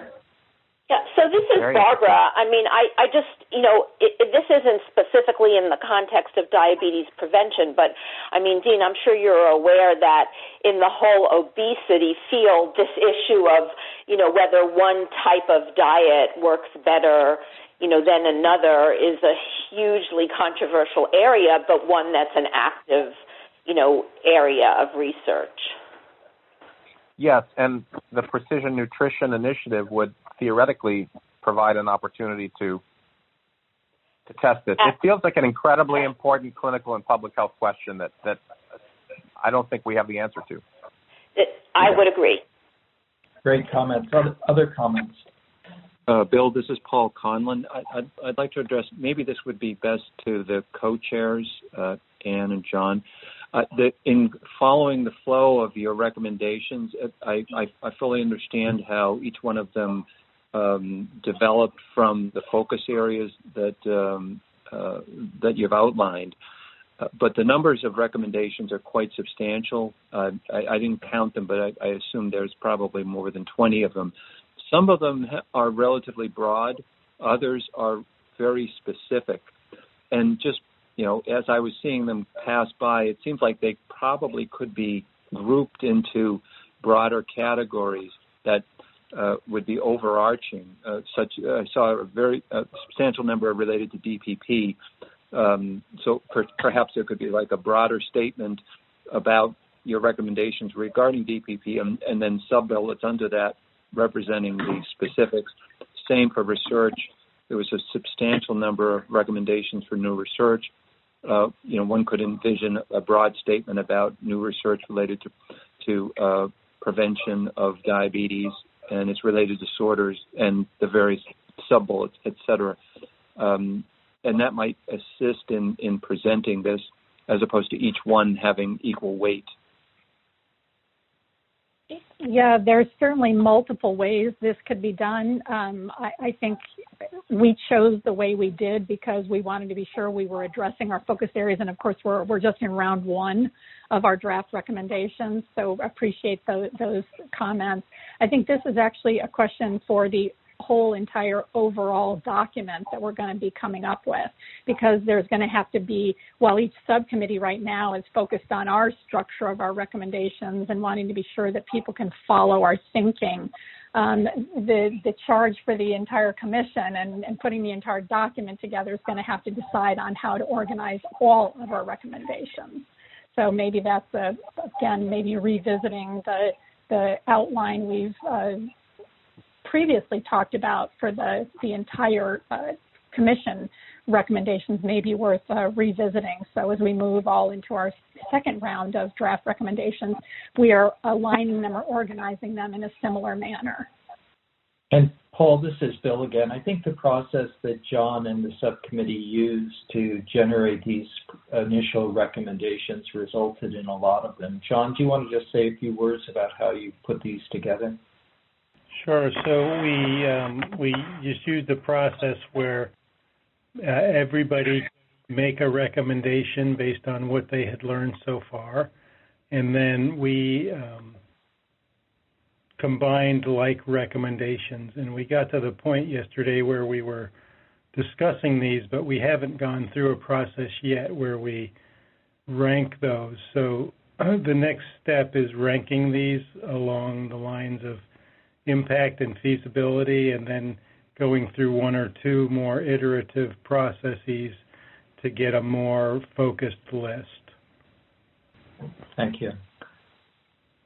Other comments or suggestions, areas that have been overlooked? Have we said enough about type 1 diabetes prevention? Are there additional things we could be saying there?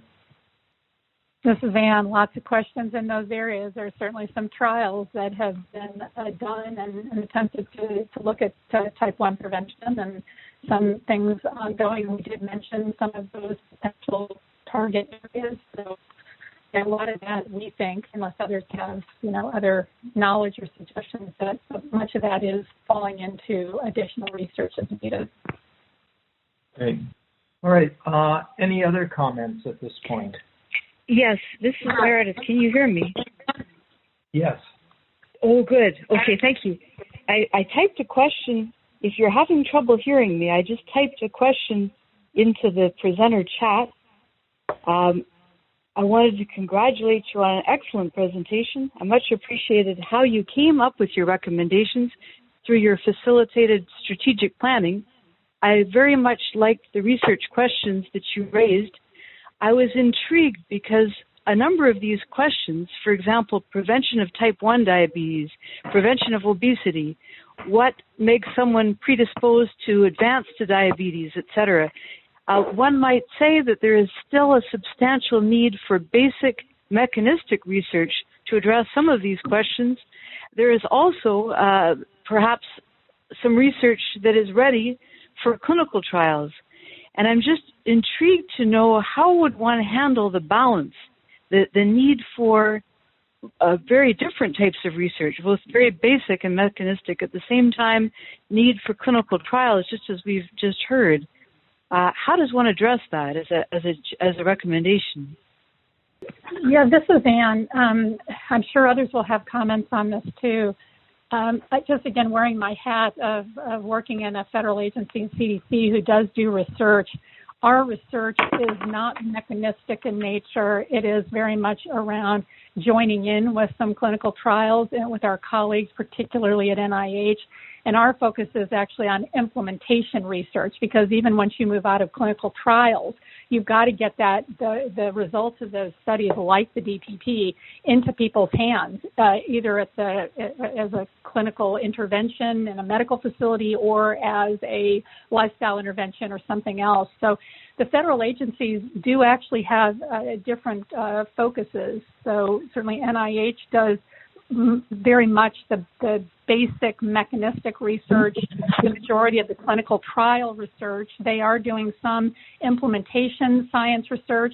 CDC does a good deal of that research. So it could be thought about striking that balance by making sure that there's adequate funding to the agencies to cover that continuum of research.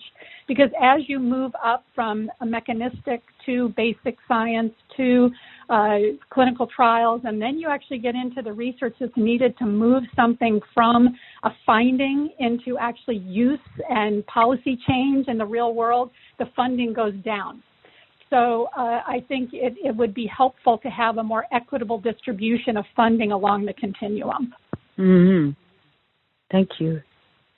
But Meredith, I think a very good point that with research we should be thinking of the continuum from very basic biomedical to clinical physiology in terms of susceptibility to translational. Thank you. Good. Shall we plan to take a 15-minute break? Let's reconvene at 3:45 with a goal of beginning again at about 3:48.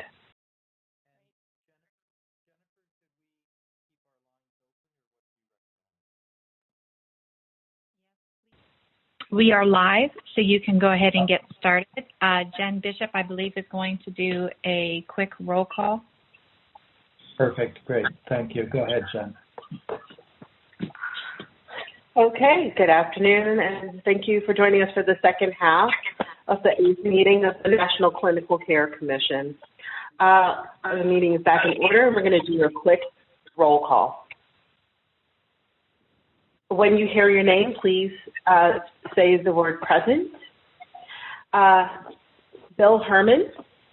Present. Ann Albright. Present. Howard Tracer. Present. Barry Marks. Present. Naomi Fukugawa.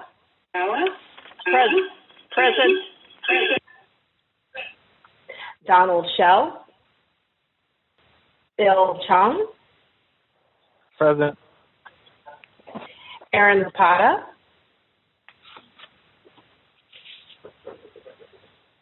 Ann Bullock, Present. Barbara Linder, Present. Samuel Wu, Present. Paul Conlon, Present. Ayatunde Dukun, Carol Greenlee, Present. David Strogat, Present. Dean Schillinger, Present. Ellen Leak, Present. Jasmine Gonzalo, Present. John Boltree, Present. Meredith Hawkins, Present. Shannon Izzik, Present. Shari Bowen,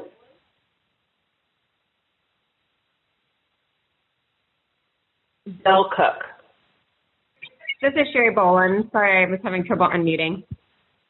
No worries. Thank you, Sherry. We do have a quorum. Let's proceed. I'm going to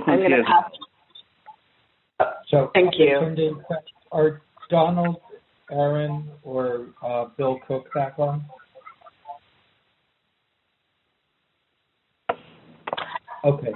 I don't believe they're back on yet, but I think in the interest of time, good. Oh, this is we may I'm back on. Great. Okay. So I'll turn it over with no further ado to Dean Schillinger and Ann Bullock to discuss prevention in the general population. Dean, Ann, go ahead, please. Yes. Thank you, Jennifer. Are you able to advance the slide? Or I'm happy to. Great. So if I may, Jennifer, let me control the slides if I'm able to. So the outline for the presentation from the General Population Subcommittee is to briefly review our framing statements, orient today's focus using the NCCC Diabetes Prevention and Care Model, provide an update on the literature search and key informant presentations, present a framework for how we develop this current iteration of draft recommendations, and then present a set of draft recommendations. We will at least get through 5. If we have time, we will get through number 6, and then describe next steps and have our open discussion and feedback session for 20 minutes. Just a few considerations. Because the majority of opportunity for prevention currently is associated with type 2 diabetes, and because type 2 diabetes represents the significant majority of the diabetes burden, our subcommittee is devoting its efforts to that form of the disease, particularly with respect to our focus on non-healthcare sectors. This is particularly relevant for type 2. So it's important to note, while this subcommittee is making recommendations that target either the entire population or large subsets of the entire population, our population-level interventions and recommendations to prevent type 2 diabetes will also yield significant benefits to those living with prediabetes, type 1 and type 2 diabetes, as well as diabetes-related complications. So this is of relevance to the target audiences of all subcommittees as well. To review our framing statement, type 2 diabetes in the United States has emerged largely as a result of rapidly changing social and environmental factors that affect individual behaviors and exposures, such as physical activity, dietary choice, economic opportunity, and toxic stress.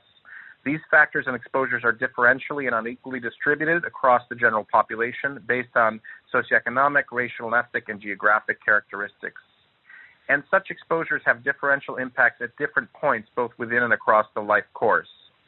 The subcommittee recognizes that diabetogenic exposures and associated interventions to reduce diabetes risk therefore are determined by multi-level processes.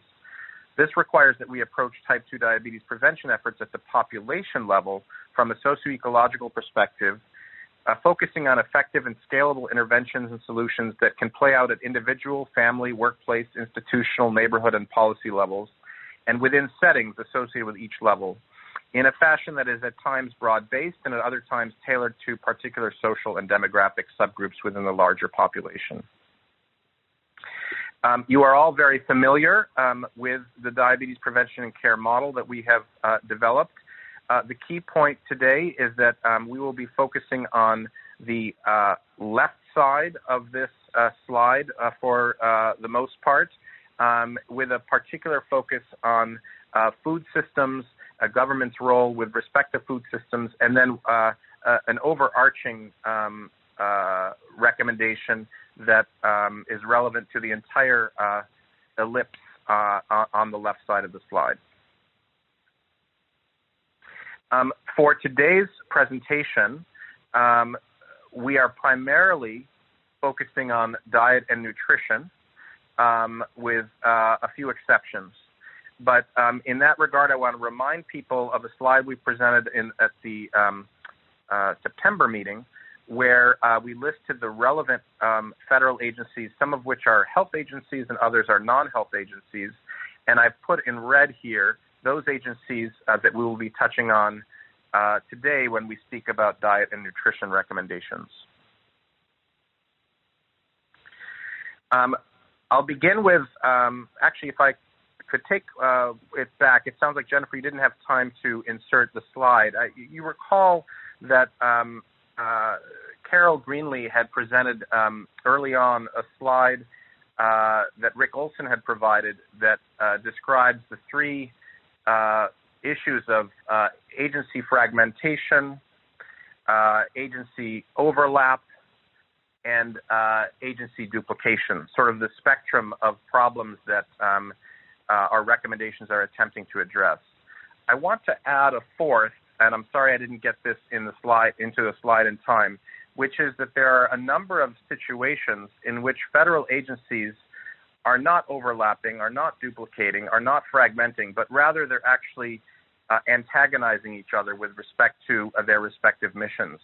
So one can imagine that a policy that is being implemented at an agency, for example, at the USDA, may actually be partially or directly opposed to a policy, mission, and objective that perhaps the CDC or CMS is trying to accomplish. So in large part, today's presentation will be focused on trying to reduce or eliminate those areas where federal agencies are actually antagonizing each other in terms of meeting their own objectives. And of course, this is unwittingly antagonizing. It's not that folks are purposefully doing it. It's when policies in the non-health sector unwittingly affect policies often in the health sector. The first draft recommendation I will present, and I will hand it off to my colleagues. And this relates to a recommendation that we had already made but now have refined. This was presented in our September meeting, related to health in all policies.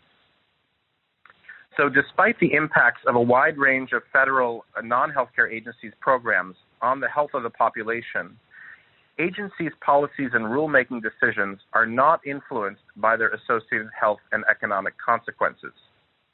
Public health, in other words, typically is not at the table when decisions are made related to food, transportation, housing, education, and other systems that can affect diabetes, as shown in our diabetes care model.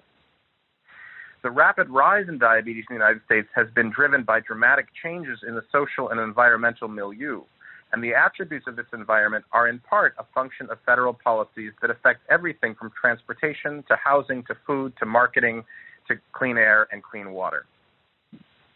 To date, federal policies and programs emanating from these non-healthcare sectors and agencies have been enacted without consideration of their impacts on diabetes prevention or control. Health in all policies is an evidence-based collaborative approach that integrates and articulates health considerations into policymaking across sectors to improve the health of all communities and people. Health impact assessments, that's what HIAs, I should say health in all policies, that should say, can promote diabetes prevention by engaging and influencing policies and practices of non-health agencies. Despite the evidence in support of health impact assessments and health and all policy approaches. And despite the CD's recommendations that states and local and municipal entities adopt such an approach, to date there has been no targeted or sustained effort to advance a health and all policies agenda at the federal level, either within or across federal agencies. There is no mandate that federal agencies adopt a health and all policies process to their programs and policies at the rulemaking stage, or that the U.S. Congress consider it at the legislative stage.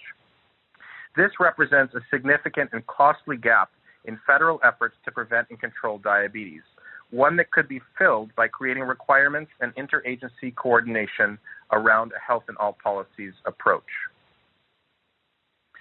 Relatedly, our draft recommendation is that the NCCC recommend that Congress or the agencies or the agencies themselves adopt a health and all policies approach and establish requirements that relevant federal agencies, beyond those in healthcare delivery, perform health impact assessments to ensure that their programs and policies contribute to diabetes prevention and control efforts.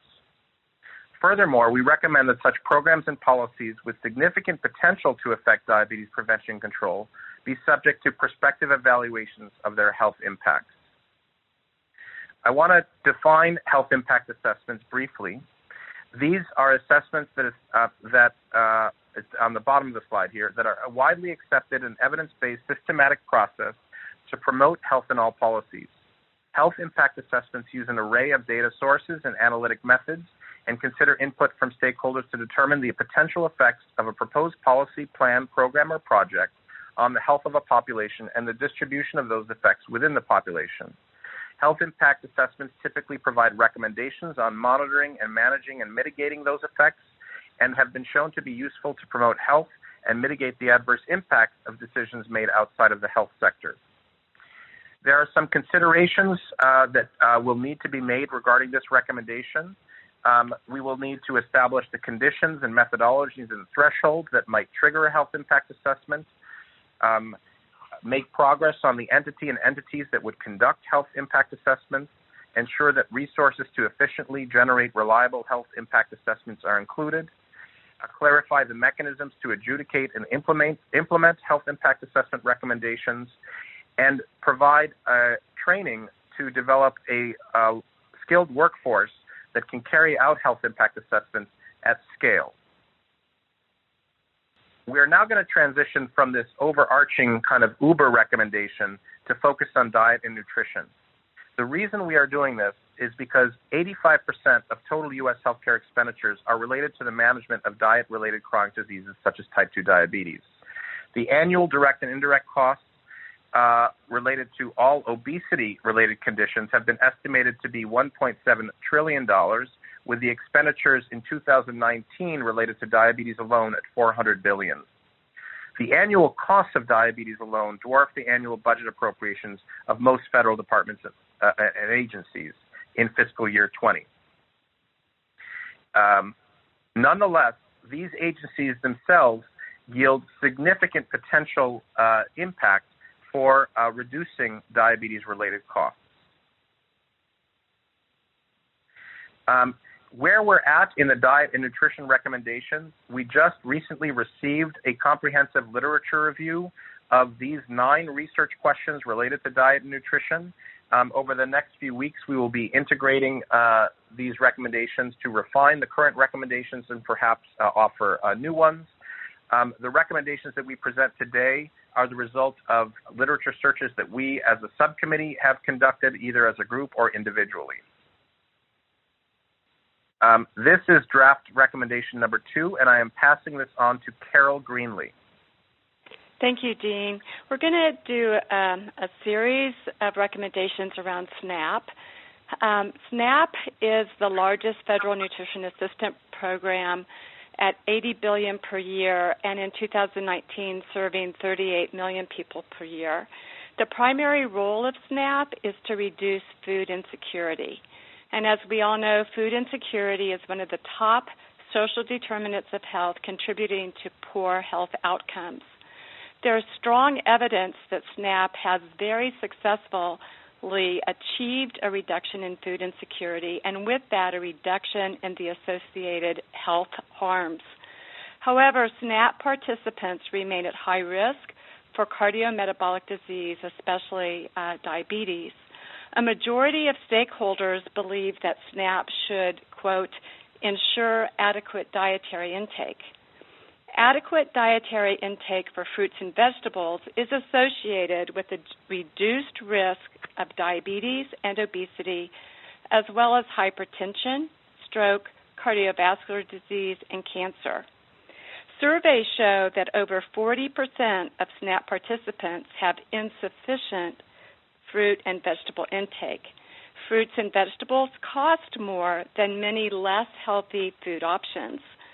So adding a fruit and vegetable cost incentive helps reduce the cost of fruits and vegetables and has been found to increase fruit and vegetable consumption. There's also strong evidence that added sugars contribute to an increased risk of obesity, type 2 diabetes, and other obesity-related disorders. Sugar-sweetened beverages contribute almost 40% of the added sugars in the U.S. diet, especially in populations with low socioeconomic status, including SNAP participants. However, sugar-sweetened beverages add no other nutritional value, so they can be eliminated without sacrificing other necessary elements. The National Commission on Hunger in 2016 stated that, quote, SNAP benefits should help families meet their nutritional needs and not contribute to negative health outcomes. This commission, along with multiple other stakeholders, have recommended both a fruit and vegetable incentive and a sugar-sweetened beverage restriction. There's evidence that sugar-sweetened beverage restrictions do reduce the added sugar intake of SNAP participants. In addition, randomized controlled trials and microstimulation studies have found that a combined fruit and vegetable incentive and a sugar-sweetened beverage restriction would be cost-effective with the potential for marked cost savings, primarily medication and health cost. Currently, a minority of SNAP participants meet the dietary guidelines, meaning they don't meet the goals of a healthy diet, and this contributes to poorer health outcomes, including diabetes, and thus greater health costs. So our recommendation is that the NCC recommend that the USDA implement changes to SNAP policy and the SNAP program to reduce the incidence of diabetes and other diet-related conditions through a 30% fruit and vegetable incentive combined with restrictions or exclusion of the purchase of sugar-sweetened beverages with SNAP benefits. And I will hand off to Ann Bullock. So we're going to continue our conversation around SNAP that Carol just started and talk even more broadly about SNAP itself. So just a quick review and some of which Carol just went over. So SNAP, the Supplemental Nutrition Program, provides monthly benefits for food purchases at supermarkets, grocery stores, farmers markets to around 38 to 40 million low-income Americans, importantly, about half of whom are children. SNAP has been shown to be an effective program for reducing hunger and improving food security, as Carol just said. In addition, SNAP lifts children and families out of poverty, an important stressor in so many realms that affect obesity and diabetes risk, including diet, but way beyond it as well. So it was estimated that in 2017, SNAP helped lift 3.4 million people out of poverty, again, about half of them children. And in terms of the effectiveness in reducing poverty, only Social Security and earned income tax credits are more effective at reducing poverty than is SNAP. Importantly, again, receiving SNAP in early life, so looking at families, especially those with young children, can lead to improved health and economic benefits later in life. Mothers who had access during their pregnancy to SNAP gave birth to fewer low birth weight babies. Low birth weight, of course, is one of many in utero and birth risk factors for later development of obesity and diabetes. adults who receive food stamps or SNAP as children have ended up with lower risk as adults of obesity and conditions related to heart disease and diabetes. So again, well within the purview of our conversation. Additionally, having received SNAP benefits as a young child is associated with increased longevity and even better economic outcomes. As adults, SNAP may help beneficiaries with many other, pay for other needs, including taking prescribed medications, including for diabetes, because they can spend their scarce dollars on medicine and rent and other things as opposed to having to spend so much on food. As such, expanding SNAP eligibility would allow to other underserved groups, would allow them to experience these types of long-term potential benefits to their health and reductions to society at large as well as to themselves of reduced health care costs potentially.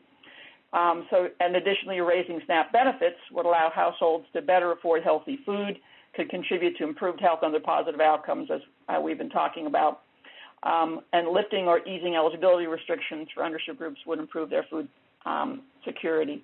So that's a little bit more than the background here, but just saying that SNAP does reduce poverty and chronic disease risks. There are underserved groups whose health could be improved by SNAP, but who are not currently eligible. There are a number of groups, including certain categories of legal immigrants, and interestingly and recently, low-income college students being another. In addition, SNAP benefits are often insufficient to provide nutritious foods throughout the month, importantly, resulting in less healthy foods being consumed, especially as the month wears on and benefits are used up, and even can result in reduction in food intake itself for many beneficiaries toward the end of the month. As such, with all of these benefits and with all these considerations, our subcommittee is suggesting that the Commission recommend that SNAP eligibility be expanded to more underserved groups and that SNAP benefits be increased to better address the nutritional needs of SNAP beneficiaries throughout the month. These benefit changes should be informed by existing data. There's already plenty of data out there that could inform increases, and that because this data already sheds light on decisions that could be made about the optimum thresholds for increasing eligibility and benefit amounts. And importantly, not just taking into account upfront program costs, as important as those are, but also the costs of inadequate nutrition on health, including diabetes, over the life course, and the cost that brings to not only the individuals, but of course to Medicare, Medicaid, and to society at large. So that is our second recommendation related to SNAP, after including the one that Carol just presented. So this one proposes to recommend increases in eligibility and in benefit amounts, along with what Carol said in terms of trying to be particular about the types of foods that SNAP would incentivize and disincentivize. Our third SNAP recommendation is around the SNAP-Ed or SNAP Education Program. SNAP-Ed is an evidence-based program. USDA spends a lot of time and effort to make the SNAP-Ed program and the assessment of this program to be robust. And the evidence shows that it does help people lead healthier lives by teaching those who are using or are eligible for SNAP about good nutrition and how to make their food dollars, including SNAP benefits, stretch further. SNAP, in addition to teaching them about food, they also learn about the importance of physical activity and are encouraged in that.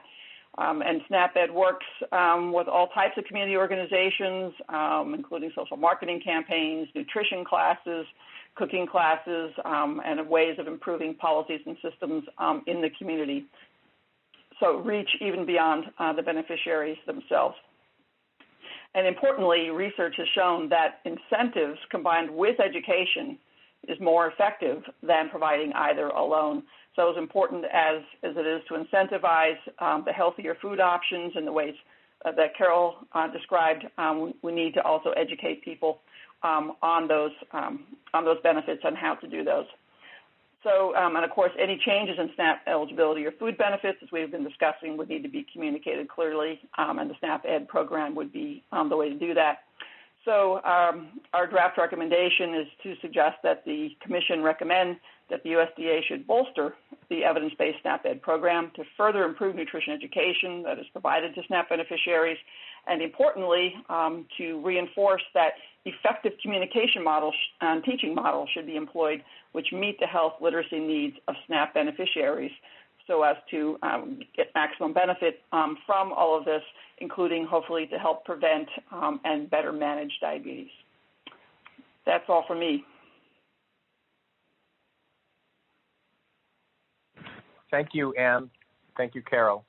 I will present our draft recommendation 5, which has to do with food labeling.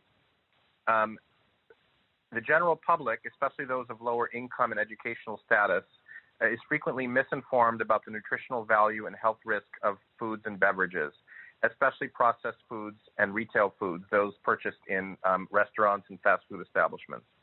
Current labeling regulations have been inadequate with respect to reducing the consumption of foods and beverages that can lead to the high burden of diabetes and other cardiometabolic diseases in the general population. In addition, inaccurate marketing claims about the health of certain products, combined with a federal nutrition label that requires very high levels of scientific numeracy and health literacy, leave many consumers unprepared and unprotected when it comes to promoting their own health and the health of their families. The lack of focused efforts on the part of the FDA to enact programs and policies to specifically prevent and control diabetes has made the work of other federal health agencies that deal with diabetes more challenging and more costly.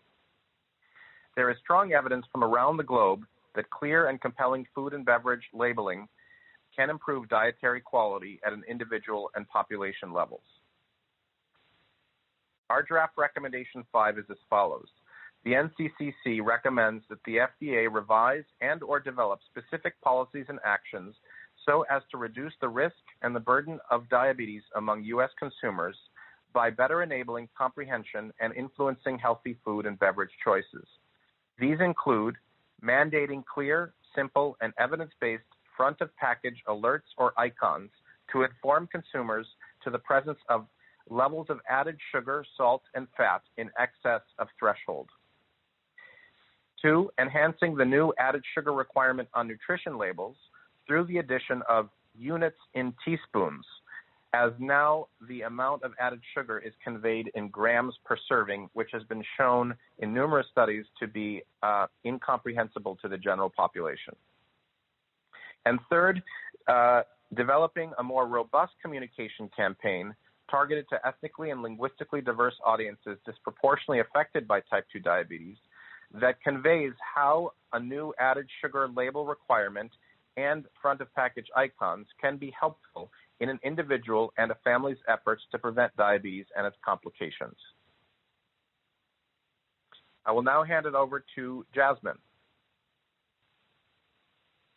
Inadequate access to and availability of affordable, healthy food outlets is a significant contributor to the diabetes prevalence in the U.S. There are significant socioeconomic and racial disparities in healthy food access and availability due to structural and geographic barriers intrinsic to underserved areas. Land availability, construction and operation costs, market demand and approval or zoning requirements in underserved areas all pose significant barriers to establishing and developing grocery retailers. Inadequacies in transportation infrastructure and affordability also exacerbate healthy food access and availability problems. Demonstration projects involving local health departments, planning, housing, economic development, and local legislative support have shown that innovative programs can provide zoning and financial incentives to promote grocery store development, upgrading, and expansion into underserved areas. The National Clinical Care Commission recommends that robust interagency collaborative efforts be created and funded to create new programs or scale up current programs that support state and/or local entities to maximize transit access to grocery stores and farmers markets by evaluating existing transportation routes and coordination of bus routes, bus stops, and schedules, and adding van pools or shuttle services. Also to promote longer-term transportation and land use planning and infrastructure development that enables the co-location of food, retail, transit access, and affordable housing. and incentivizing and promoting healthy food retail, including land use planning, zoning, economic development and redevelopment, and nutrition assistance.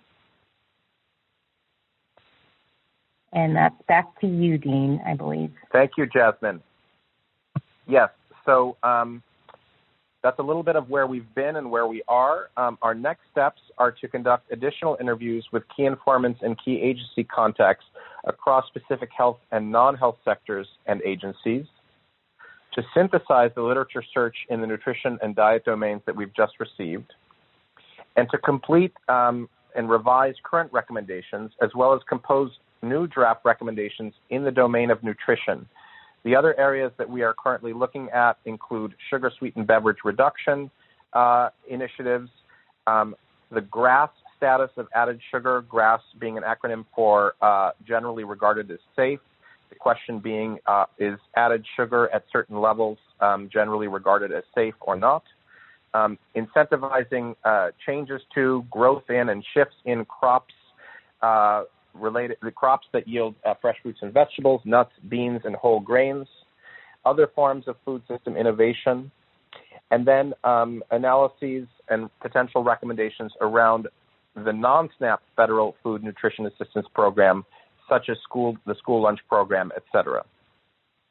We're also then going to expand the literature search beyond nutrition to include other domains of transportation, childcare, housing, media, marketing, and communications, and compose new draft recommendations in these other domains as we proceed. So with that, I'd like to sincerely thank Ann Bullock, my co-chair on the subcommittee, and all of the members of the subcommittee who presented today and contributed to our meetings over the last few months. I have listed here a brief summary of the 6 draft recommendations that we presented to facilitate our discussion. The first was a recommendation to promote the health in all policies approach, specifically requiring that agencies' programs that exceed a particular threshold, be it fiscal or health-related, be mandated to work with public health to develop health impact assessments to determine whether their policies will exacerbate or mitigate the diabetes epidemic and make appropriate changes to them. The second related to SNAP policy, specifically the incentive for fresh fruits and vegetables, combined with a restriction of sugary beverages. The third also relates to SNAP policy regarding expanding eligibility and the size of the benefit itself in line with existing research findings. The fourth is another SNAP policy related to the educational arm of SNAP Ed, to expand and improve education to better meet the health literacy needs of the population and potentially to provide education on any changes to the SNAP policy that we have recommended. The fifth is to improve food and beverage labeling in a number of ways, including front of package icons, clarifying the federal nutrition label to make it comprehensible to the general public. And I can't remember what the third was. And number 6 is to improve healthy food access and availability through built environment interventions that involve other agencies such as housing, transportation, and USDA. Bill, I can hand it off. I believe I can hand it off to you now. Great. Thank you all for wonderful presentations and a great summary. These are very exciting preliminary recommendations, and I guess I would open it for comment or discussion from any of the commission members.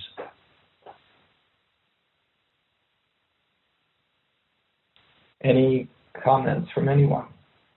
This is Meredith. Thank you. It was a very comprehensive analysis and also very concrete and strong suggestions.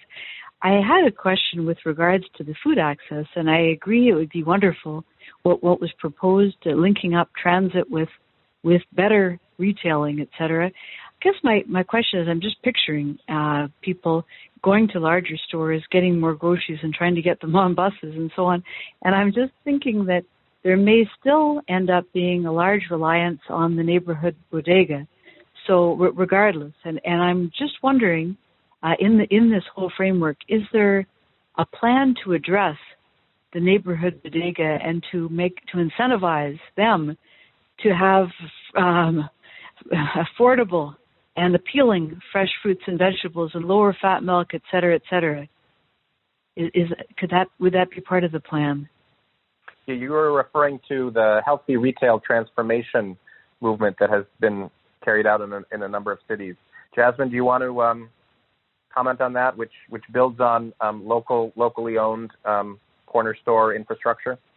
Yeah, I can comment on that briefly and welcome others to comment as well. I think, Meredith, your point is well taken, and I do believe that there's literature suggesting kind of the detail around which the retailers might improve access. And I think that in our second phase of looking at these recommendations, we'll be able to take a deeper dive and look at those details within the existing literature. But Meredith, I think your overarching comment is there is existing evidence which does provide detail around specific models that may be more effective than others in terms of increasing access to fresh fruits and vegetables, and that is an integral part of phase 2 of our recommendations. Thank you. This is Carol, and I'll just add that the changes in WIC sort of had a side benefit of when the WIC participants were given fruit and vegetable vouchers, the stores, and they were turning these vouchers in and purchasing more fruits and vegetables, the stores where they shopped, which they're also in low-income neighborhoods often, started to supply more and more fruits and vegetables and actually got greater variety and lowered the cost. And they also found that stores that weren't WIC participants started to increase their fruits and vegetables as well. So there's a two-way connection here. So that was a really good point to bring up, Meredith. Thank you. Yeah, and I want to amplify that even more, Meredith. A lot of these corner stores and bodegas, while they have a refrigerator for their Snapples and other sugar-sweetened beverages, do not have refrigerator space or refrigerated shelf space for fresh fruits and vegetables and other produce. And so a lot of the transformation work had to do actually with providing incentives to bodegas and corner store to allow them to develop that refrigerated infrastructure to enable them to even offer fresh fruits and vegetables. So we're talking about very relatively low cost and high impact interventions at the local level. The other comment I wanted to make, which is related to Carol's comment about WIC, is just a reminder that in 2009, prior to 2009, WIC recipients could purchase sugar-sweetened beverages with their WIC benefits. And with the ERA stimulus package changes to the WIC program, restrictions were placed on the kinds of foods that WIC recipients could purchase, including a restriction related to sugar-sweetened beverages. And last year, a study was published that showed in a natural experiment design that those changes led to reductions in gestational diabetes among mothers, as well as salutary outcomes in terms of birth weight of the children once the WIC benefit package was changed in that fashion. Great. This is Paul Conlon. I'd like to ask a question regarding Jasmine's recommendation, albeit it need not specifically go to Jasmine, but to anyone in the group. With regard to, obviously, the recommendation is very strong and makes sense. What I'm curious about is, given the fact that zoning, land use, and transit maps are typically under local authority, whether it be metro or state, and often with limited involvement of federal government programs, is there a way that this could be structured to have greater impact? I guess the question is, how much do federal agencies have the ability to control such things that do occur at local levels? Well, I think that's a really good question. And in our subcommittee discussions, I think that this general topic came up to some degree, and in terms of the authority and kind of specifying the appropriate agencies or individuals with the appropriate authority to ensure that our recommendations are followed through. So it's a piece of the discussion that I think warrants continuation. Yeah, and Paul, I would just, go ahead. I was just going to say, I don't know if you remember the presentation from November of last year, where the Department of Transportation, they don't control the local transportation, but the Department of Transportation provided funding to the local communities for their planning for these things, and therefore help them with a health and all policies approach, actually. Yeah, and put in place the bans or some route changes, that type of thing. And so that, I think that's more what we were thinking of, that we would capitalize on that kind of project that they talked about, where, no, they don't decide all those local regulated things, but they can provide the funding for the planning and the innovation. And they can also provide grant funding for some of the infrastructure that would need to be developed. In addition, I think that HUD has the ability to create standards around public housing, not necessarily Section 8 housing, but public housing. And then I think we're going to need to examine the degree to which the national highway in transportation, those who fund highways also can serve as a leverage point.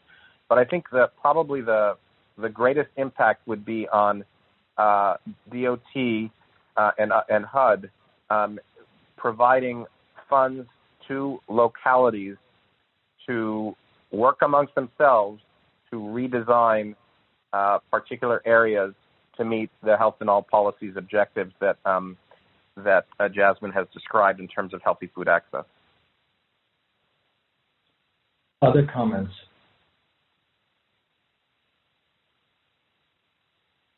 Dean, I'm really very impressed with these recommendations. You did outline other topic areas that you're going to be addressing, transportation, childcare, housing, media. It's a lot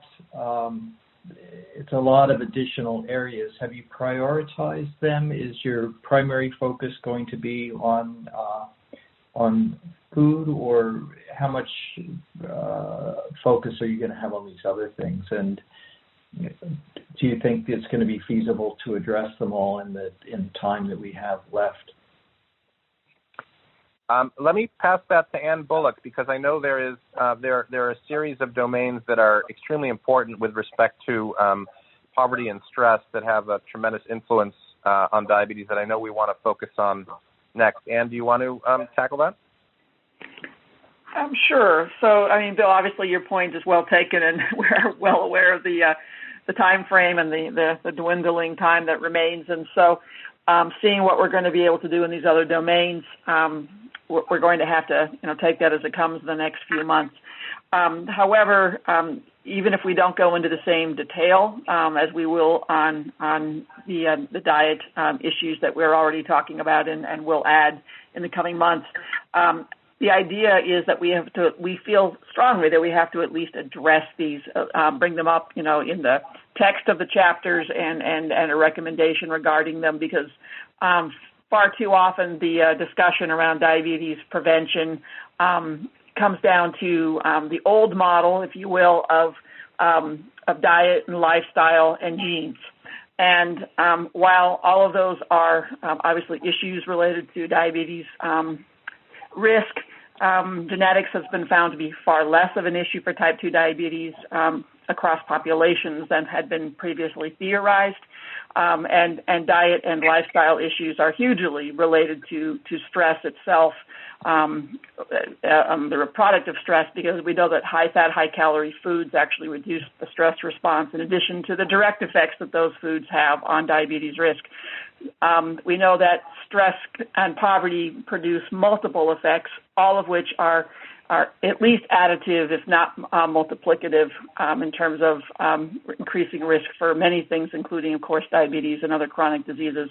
So if we don't talk about them, we feel that we will be causing the continued omission of these things that need to be brought into the diabetes conversation in ways they have not been always in these kinds of commissions. Certainly the literature has been full of this increasingly since particularly the 90s and on, just abundant evidence that stress, racism and discrimination, which are types of stressors, are all important, not only in the types of behaviors chosen around lifestyle, because again, some of them do reduce stress, but actually the epigenetic, the biological programming of stress, especially in the early life.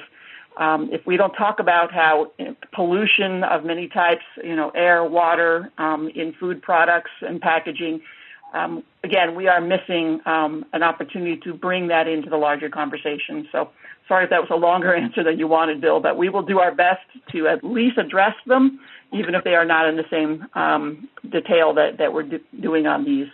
Hope that helps. Thanks. Yeah.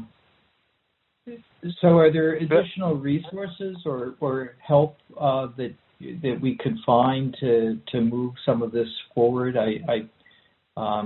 You've convinced me that these are all very important topics. I just wonder the best way to move forward with them. Well, I can try to tackle that with respect to what we've presented now. I mean, I think that Jennifer has done a very good job of trying to set up additional key informant interviews. I'm now in the process of preparing a second submission for the literature search. I do think, if I could go back to the health impact assessment slide, there are a number of considerations that I mentioned here, just listed under the recommendation. Sort of the devil is in the details around how this could go down. And I certainly feel like we would need a consultation with someone who is expert in administrative law to be able to enable us to create a recommendation that is feasible. So that's one issue. I did want to take the opportunity. Is Ann Albright on the call still? Yeah, sure am. I would love to hear from you and others. I think what we heard last time in September was a general consensus that the health impact assessment approach and getting public health to the table when big decisions and non-health agencies are being made that can impact the diabetes prevalence and complications is something we can all get behind. But the question of how to implement such a recommendation and the feasibility was raised by you and others. I'm wondering if you have any, and I know that there are folks at CDC who are expert in health impact assessments, but if you have any sort of reactions to where we're at with respect to this recommendation in terms of the implementation challenges and opportunities. Well, I did reach out to the people in my center, a couple of them who over time, sometime back, were involved in the health impact assessments. And they did really comment significantly about how challenging they were to do, how time-intensive and just overall the intensity of trying to get them done.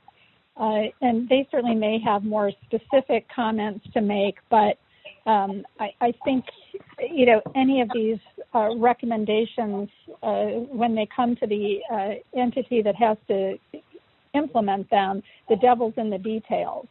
So it's what it takes, and then who's that to complete the process, and then who is it that's responsible for implementing the recommendations, and then, of course, what authority and resources they have to implement those recommendations. And most of these folks' experiences have been at doing these, as I'm sure you're aware, have been more at the local level, not doing that at a larger level, which could potentially, be more complex depending on how large it is and how involved it is. But I mean, I think, and I think we should just be real clear what we would get from those, so that, because that's the process of doing the health impact assessment. Now you've got to take what you get and do something with it.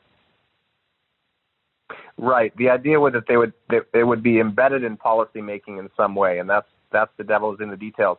Do you feel that the CDC itself would be an appropriate, assuming again that the devil was in the details, it was made clear there was funding, et cetera? The CDC is an appropriate entity for this sort of activity, or do you see it being somewhere else?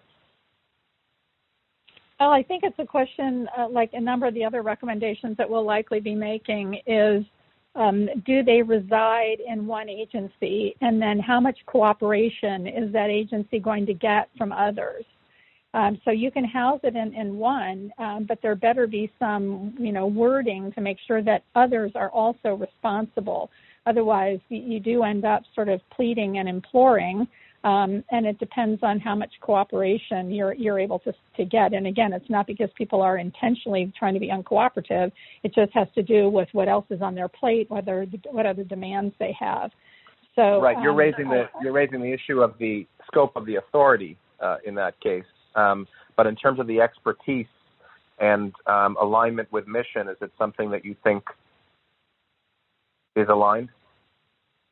Yeah, I think that would be something I'd have to chat with colleagues back in the agency to really determine how much they're, feeling like those have been useful to them and how equipped they are to be doing it. But I think, the real issue is it could be housed in an agency, whether it's CDC or not.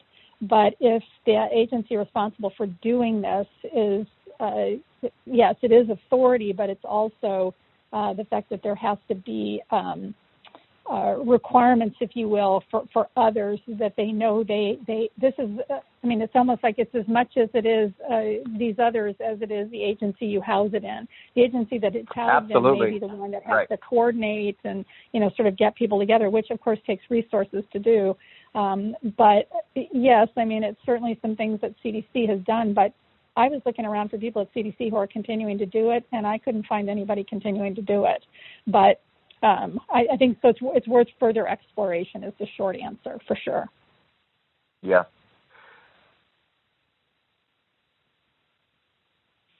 Good. Dean or Ann, did you have anything else? And this is Don Shell. Can you hear me? Yes.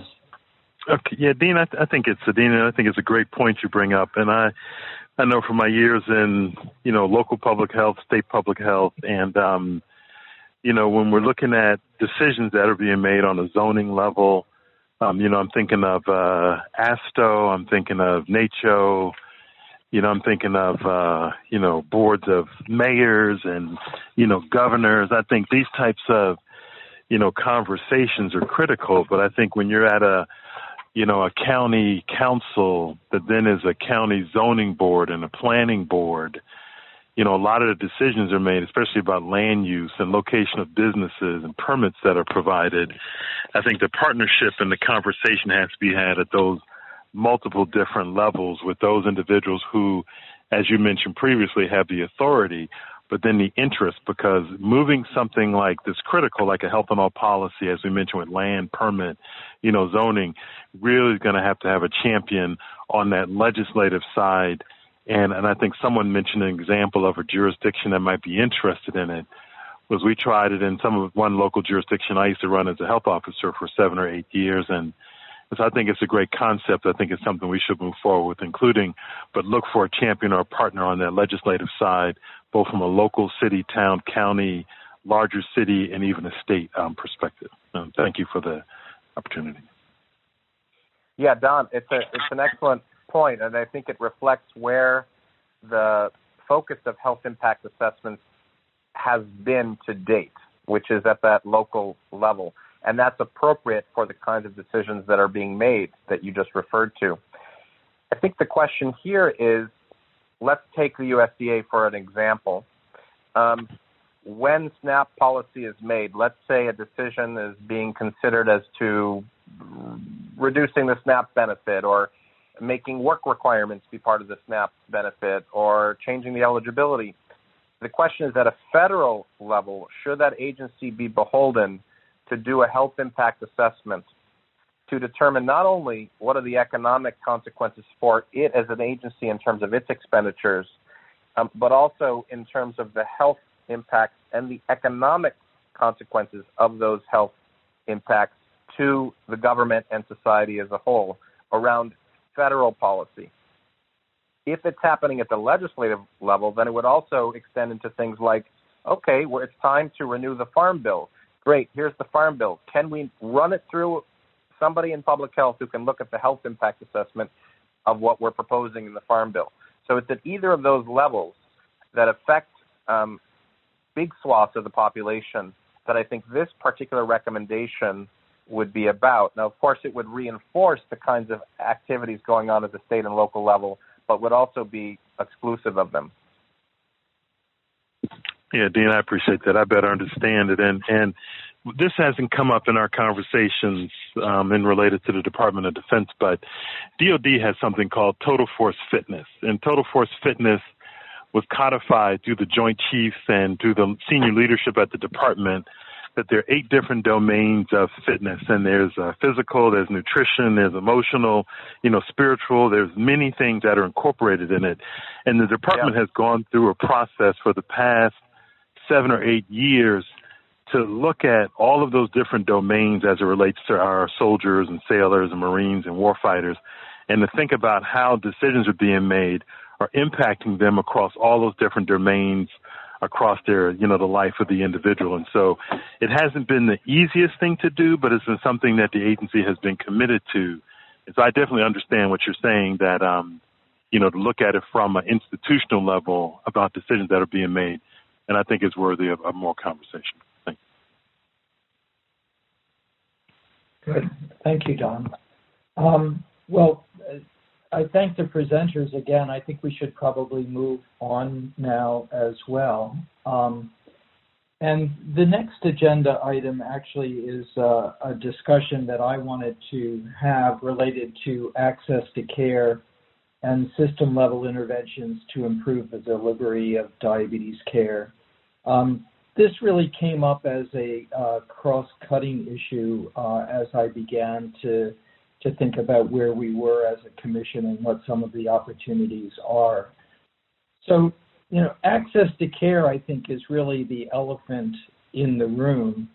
And targeted diabetes prevention and diabetes treatment and complications require access to care. We've, I think, at one level assumed that everyone has access to care. But as you all know, in the U.S., access to care is through a patchwork system with eligibility based on things like age, employment status, income, disability, and state of residence. And I think the COVID-19 pandemic has really highlighted the fragility of this system and the potential for major gaps in coverage with devastating impact on people with chronic diseases like diabetes. And so I think at some level the Commission needs to make some recommendation about the importance of access to care and the need for universal access to care for people with chronic conditions, including prediabetes and diabetes and its complications. So I'd like some feedback on that or thoughts on that from folks. Does that seem like an important recommendation that we should be making, and is it within the scope of the charge to the Commission? Bill, are you asking us to respond to a particular recommendation or to the principle of examining and exploring recommendations related to access to care? I think the latter, yeah. I think we can't or we shouldn't ignore issues related to access to care, and I think we should develop some recommendations related to it. Well, yeah. Well, I would just say absolutely, and I applaud you for raising it and for being willing to tackle it with us. Okay. This is Ann, coming from a system where people who are eligible for it have access to care regardless of employment or insurance status, and how that has helped us to achieve remarkable improvements in diabetes and complications, despite funding, which is about 40% of it that it is for other folks in the United States, et cetera. Absolutely, access to care is absolutely critical. So yes, thank you for bringing it up and taking it on. Okay. And the second issue I wanted to discuss just was system-level interventions that can improve the processes and outcomes of diabetes care. And my thinking related to this came largely from the TRIAD study, which was an NIH and CDC-funded study, stood for Translating Research into Action for Diabetes.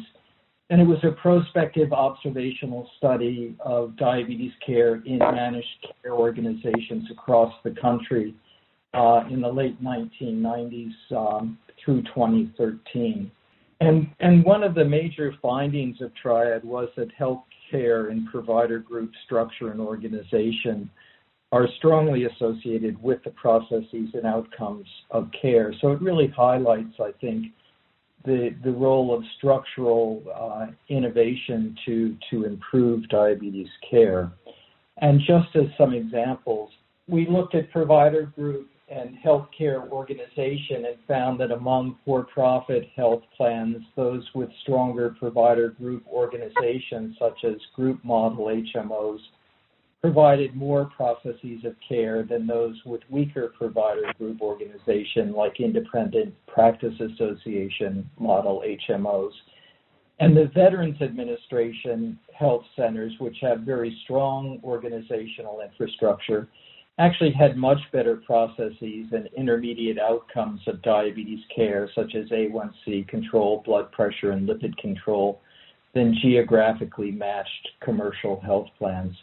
So again, there is an opportunity potentially to implement some of these findings across healthcare delivery systems to improve the quality of diabetes care. We also found that the patients of salaried physicians had more eye, kidney, and foot exams and better glucose control than patients of physicians reimbursed by fee-for-service, and physician incentive payments for quality that were large enough to actually catch the attention of providers were associated with better processes of care. So again, potential opportunities at a system level to improve diabetes care. And it was impressive that use of physician reminder systems, performance feedback, and care management were all associated with 5 to 15% better processes of care, so measuring A1C, measuring blood pressure, doing lipid levels, getting eye exams done, checking urine microalbumin, and so forth. And comprehensive disease management was associated with both improved processes and outcomes of care in longitudinal analyses. And a point that came up earlier today in Carol's discussion was that increasing patient out-of-pocket costs is clearly associated with worse outcomes. So increased out-of-pocket costs were associated with reduced attendance at diabetes self-management education classes. The rates were pretty good in managed care organizations, but charging for outpatient education was associated with a 10% decrement in attendance. The same with respect to self-monitoring of blood glucose. If you had to pay for it, you were less likely to do it. If you paid co-pays for your eye exams, you were less likely to get your eyes examined. Medication use was lower with higher out-of-pocket costs. And control of A1C, blood pressure, and cholesterol was worse when patient co-payments were higher. So clearly, removing financial barriers to desired or appropriate behaviors is a system-level intervention that we can think about implementing across agencies to improve diabetes care and through various government policies. So what I'm hoping that we can do is across diabetes prevention, treatment, and complications, identify system-level interventions like increasing integration of health systems, more intensive disease management programs, reducing cost shifting to patients for preventive services and necessary medications, and providing financial incentives for quality to improve care.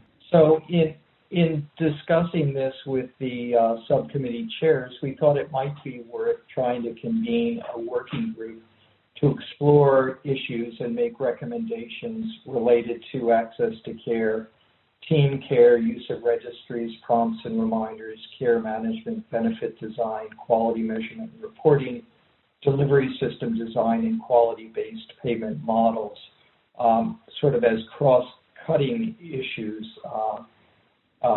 across each of the groups. I recognize that the time is late to get started on these things, though I think they are important. I'd like your feedback on this as well as a concept. And what I'd like to do, I know that everybody is very engaged in the current subcommittee work, but I'd like to solicit a few volunteers to begin to work on this at an accelerated pace. So I'll stop here and just ask for comment and suggestions. Bill, this is Dean. I wanted to make one comment to augment your background, which relates to the Triad study. I think it's important to note that in many cases, not only was the quality of processes of care and outcomes of care improved, but from a value standpoint, the cost required to achieve those outcomes was in many cases less. If you take VA, Indian Health Service, Kaiser Permanente, these integrated, highly integrated delivery systems are able to achieve higher quality outcomes at a lower cost. And a lot of this, Triad is really a historical study now. These were observational findings from cross-sectional analyses across health plans. There's a lot more data now and prospective studies actually demonstrating the effectiveness of these sorts of interventions. So again, I think it will be worth exploring them and really trying to recommend some of these interventions that have been shown to be effective and cost-effective. Other thoughts? Bill, this is Jasmine, and I'm wondering if this proposed working group is almost equivalent to an entirely different subcommittee. Is that the proposal here? Well, so I don't want to detract from the existing subcommittees, and I know that subcommittee members, yourself included, are involved in multiple subcommittees with multiple projects. So yes, but I'm hoping that it can be perhaps a smaller group, though I wouldn't want to exclude anyone who had the time and interest from participating. Do you have a suggestion as to how to structure it?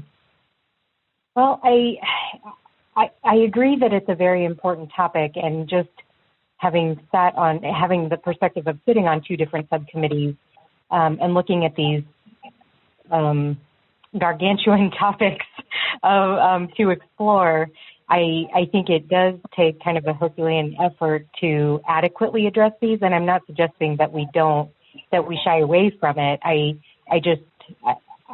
My concern is, and apprehension to some degree, is looking at the remaining work in our existing subcommittees and adding this on top of it. Do we have the bandwidth, or what resources do we need to adequately explore these topics? Because I definitely have a strong interest in all of these topics, but I'm apprehensive, again, because I'm on two subcommittees, but I think in terms of starting a new work group to address these things, it seems like a Herculean task that I don't want to fail at. I think we have really good representation on this commission to address some of these topics. I just wonder a little bit about our bandwidth to address these sufficiently. Yeah, I wanted to maybe play a little devil's advocate exercise, which is, I can't remember who said it, maybe it was Carol Greenlee, but at some point early on in this discussion, somebody said, registries? Don't we already know? Like duh. But the fact of the matter is that many, many, many health systems and physician organizations do not use registries. So the question I'm putting out as a devil's advocate position is, do we kind of feel like we sort of know what the recommendations we might make would look like? Or is this an area that is totally unexplored and we really need to go deep and learn new stuff about programs we're not aware of, as opposed to this is bread and butter stuff that we feel like we can pretty clearly make a stand on with some efficiency, and it should be time limited. And I'm not an expert in all things listed here, but to me it feels like there's perhaps less nuance on some of these things than in others. I think a literature search will be a large part of what's required to look at these as just an updated literature search. But I would agree, a lot of these are proven, but I don't want to not mention them in our recommendations. I think the sin of omission would be greater than, maybe not being totally comprehensive in our recommendations. Yeah, I think this is Sherry. I guess I think to Dean's point, I agree that there's the literature. I think that sometimes it's the devil in like the recommendation we make, the detail of recommendation. And so yeah. I think that the challenge would be like, well, how detailed or specific are we in the recommendation side? And that's where I think that just depends how we want to think about that, I guess, as, do we say we want, do we end up saying something like we need further, exploration to put these into place in a specific way? I think that's the challenge that we might run into here is sort of what do we recommend? And I think that's taken a lot of thought for the community health worker, for instance, which I thought would be really quick. And easy, but when you're trying to think about not mandating training and certification, but yet also making sure there's reimbursement. So I could just see some of these taking some thought in terms of the actual recommendation. I agree. One response to that, I agree with you, Sherry, examples and details, is the charge of the commission really, I believe, was about agencies working together, coordinating, harnessing, not duplicating. This, in many ways, is not about that. This is about a foundational issue we have in our society and an issue that we have with a particular agency in terms of its CMS, in terms of how it's structured, who it covers and who it doesn't cover. It's very agency, to a certain extent, very agency specific.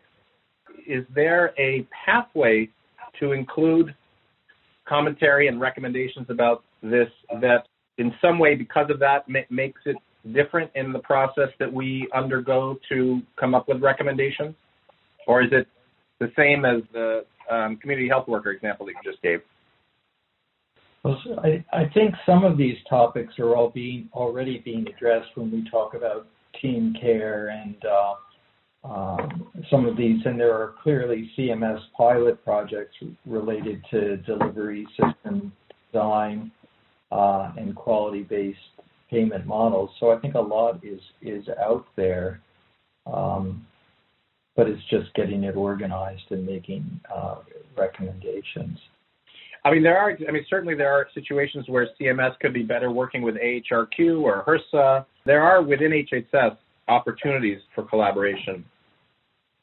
Jasmine, again, and I wonder if, being hearing your suggestion in terms of do we already know what we would suggest for these things, maybe the approach, one effective approach may be just polling the commission members for their thoughts on these topics and what recommendations might look like, just to see where we would even have, what we would even have as a starting point.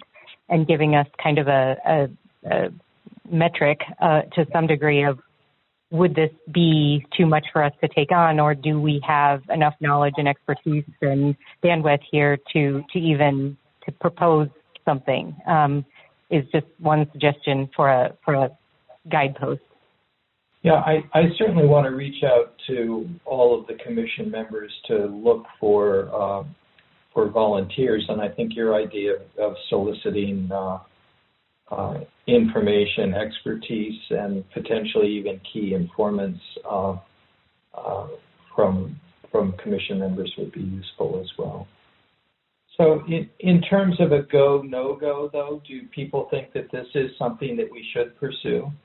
I can't see how we could have a treatment and complications committee without having either it working on access to care or some other entity in our commission working on access to care. It just is a huge blind spot. We have to do this. This is Paul Conlon. I'm going to speak on behalf of our subcommittee. I think I could collectively say that the importance of these topics is not to be diminished. The challenge that we saw in these topics, and I shared this with Dr. Herman, is that they are incredibly broad in scope. And in fact, what we're seeing here on the slide has great relevance to diabetes, but it also has great relevance to congestive heart failure, coronary artery disease, COPD, of course. Yeah. And so where we're left with is, as a commission focused on diabetes care, how do we address something like this without, using the analogy of swallowing the entire elephant, which is basically healthcare reform or healthcare system reform. And I think that's the challenge that we've seen, and maybe reflected in some of the comments that others have made. Not to diminish the importance of these, but how can you actually embrace these in a way that focuses on diabetes without extending incrementally into everything else? Well, I think your point is very well taken. On the other hand, what is to prevent us, if we got to this point in the discussion, to say that the NCCC recommends that an entity, whatever entity that is, strongly consider healthcare reform that includes the following attributes. If we are to achieve success in our diabetes care model, this is a necessity.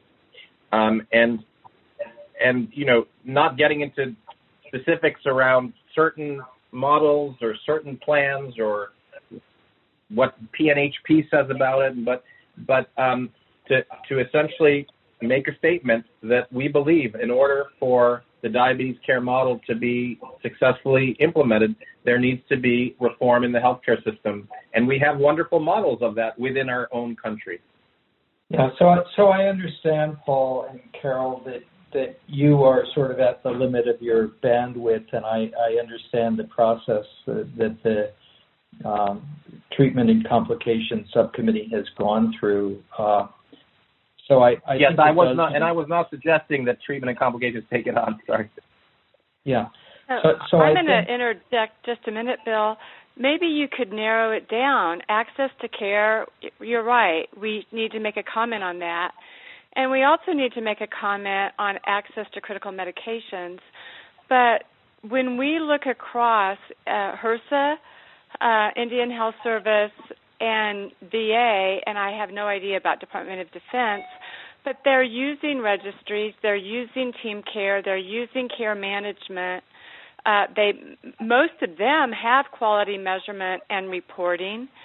And CMMI is working on quality-based payment models, and I think delivery system design. I'm not quite sure what you mean by that. And even CMS funded the largest initiative they've ever funded in Transforming Clinical Practice Initiative to pay people to go into practices, both primary care and specialty and podiatry and everything you can imagine, to try to get them to use team care, registries, prompts, reminders, care management, and several other things. So they tried to do it in a way that instead of them mandating a registry that then requires extra cost for you to have to turn a report in as a practice and CMS has to follow up on that report and all of that, they tried this other approach to get practices to take these things on and had another initiative lined up, which will never probably be funded because of COVID. It all just got totally dumped because of COVID. Barry may know more about that. But I think all of the federal agencies that take care of patients are on board with the importance of those things, and that would allow you to focus, and this new subcommittee, to focus on what you want to say or what we want to say about access to care, and then maybe the access to critical medicine, because it's just ridiculous that people can't afford medicine that would prevent them having to go on dialysis or prevent hospitalizations. When something to look at the cost effectiveness of it. And so I would propose that you continue your efforts, but that you narrow it down to access to care and access to critical medicine, since there's so many other things already. People believe, CMS believes, that registries, prompts, reminders, care management, team care is important. And so we can put that in the report that those things are all important, but maybe you focus your deep work on those other really critical points. That's just a suggestion. Yeah, Carol, this is Sherry. I also was about to say the same thing, Carol, actually, that I think that there's a lot of work already going on in sort of the bullets besides those two that you mentioned. And I'm in complete agreement. And Bill, I'm wondering if, I haven't fleshed out any of the sort of implementation research, sort of sub-bullets, but I was thinking about things like this, beyond team-based care could fit into that same area of sort of implementation science and implementation work. And I think, CDC and CMMI are places where a lot of that's happening. ARC does some of this. But I think, I don't know, that would be my thought, is that we might think about, continued implementation work and implementation science around some of these other aspects, but then focusing more on the access to care and med. I think those are good points. I think, though, that models that have been developed through the VA or DOD or Indian Health Service that work, I think there would be opportunities through CMS to propagate them into other health systems using payment models or other techniques. But I think the points Sherry and Carol are well taken, and I think to really narrow it down would be more practical and feasible as well. In terms of the realpolitik, I mean, there's a real issue on the table in this country now as to whether the Affordable Care Act gets expanded or deconstructed. And I can tell you, as a primary care doctor in a public hospital, it used to be that I would care for the 40-year-old uninsured guy with diabetes, but he wouldn't get Medicaid until, as Carol just mentioned, he had renal failure, and then he got Medicare. And all of that time leading up to it, he was uninsured. And whereas now, that same guy actually has insurance, and we can treat him without the co-payment issues and concerns that you raised, and try to prevent those high-cost events that ultimately CMS pays for on the back end. So I think we are at a crossroads in this country on this issue, and I think focusing on that is a challenge enough. So while it is narrowing, it is also still a big issue. Yeah, no, I agree. I think it is going to be challenging. Okay. Bill, this is Bill Cook. One thing that I think we could maybe all commit to with regard to the access to care piece is to, at the end of the day, when we have our recommendations nearly where we want them, is to look through it and see if there's any opportunity to insert any language about access or any recommendations about how the given recommendation would work better if there was better access.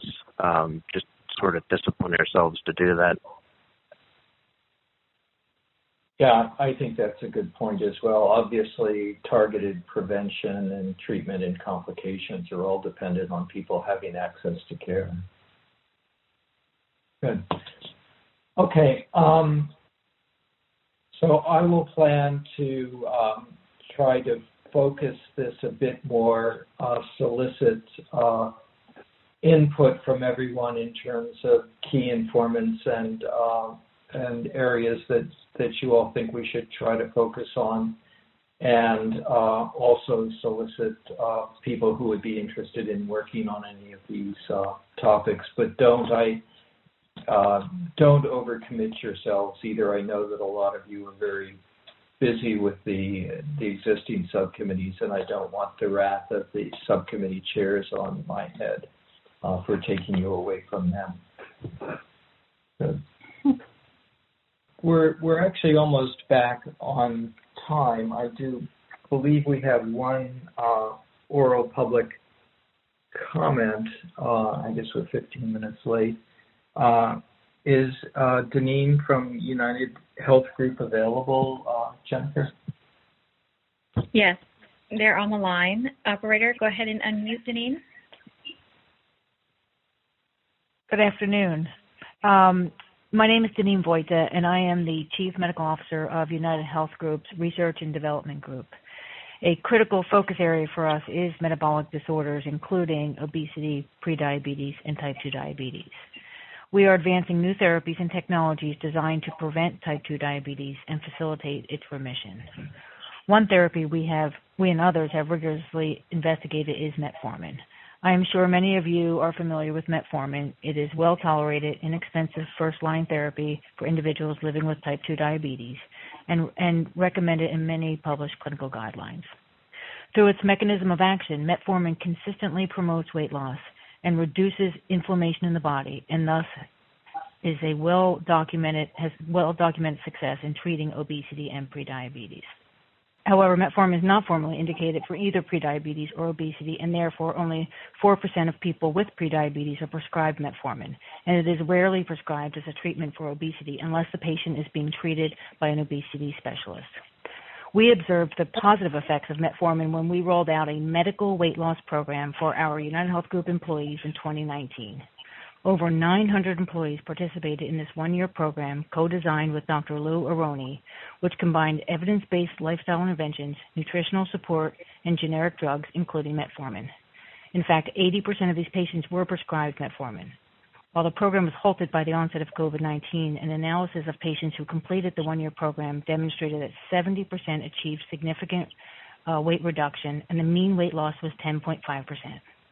A strong body of published research demonstrates metformin is safe and effective therapy for patients who have obesity or prediabetes, and we at United Health Group believe an update to metformin's indication is long overdue. We stand ready and willing to work with this committee and share our vast real-world data on the effectiveness of metformin for individuals with obesity and prediabetes. We believe this could be quickly achieved via several regulatory pathways, including through a modern, covered with evidence development process. Thank you for your time, and please feel free to contact me at your convenience. Thank you. Thank you very much. Very timely input, and we will certainly consider it. I really appreciate your time. Can I ask Bill, maybe Ann and her committee know the answer, but where is this in the FDA approval process? I don't think it's formally entered the approval process. I know that there have been conversations with the FDA, but I don't believe anything has been submitted. Does anyone have any other information on that topic? Well, this is what I was referring to during my remarks today during our targeted prevention group, that efforts have been underway. Why it has not moved forward such because it is generic and the pharmaceutical company that was responsible. At this point, there's not a benefit for them to undergo all that's required by FDA. So there has been an external group. Again, some of the people on it were familiar to you in the diabetes community who have tried to, former Chief Science and Medical Officer at ADA. Others have tried to organize a group of people to actually address this and put forth a recommendation through an external pathway.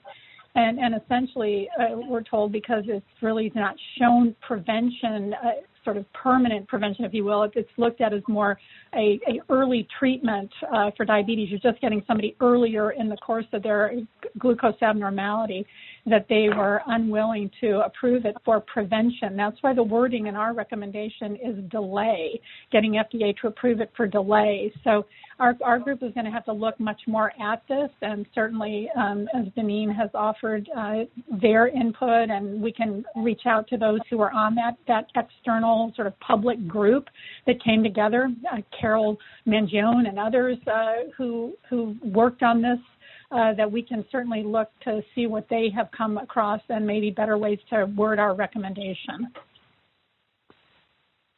Good. I think it's worth pursuing them. And perhaps we can ask Deneen for their data if it's published to help support the effort as she had indicated.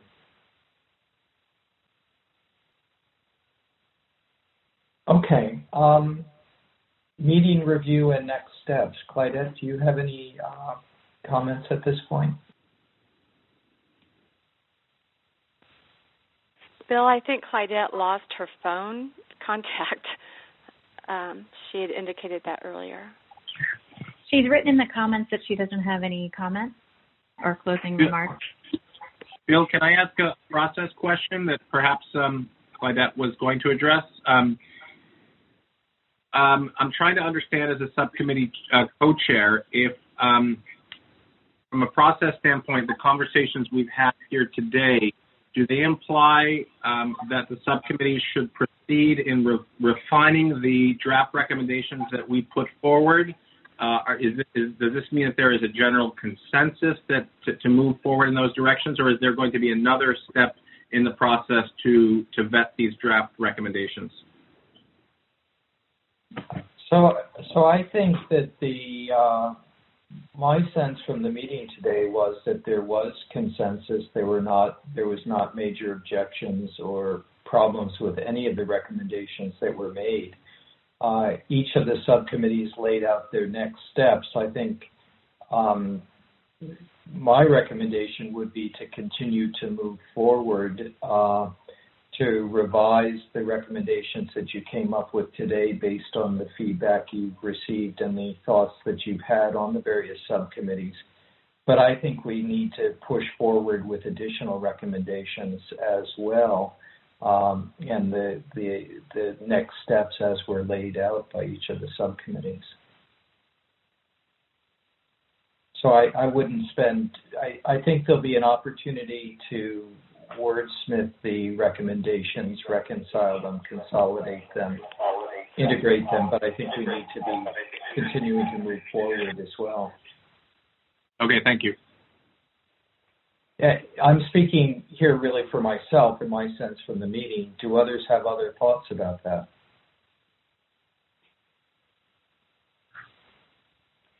Hi, this is Clydette. I've been able to reconnect, but I missed the question. So the question was, what are the next steps now? Should we be refining the recommendations that we made, or should we be moving forward with additional recommendations? And I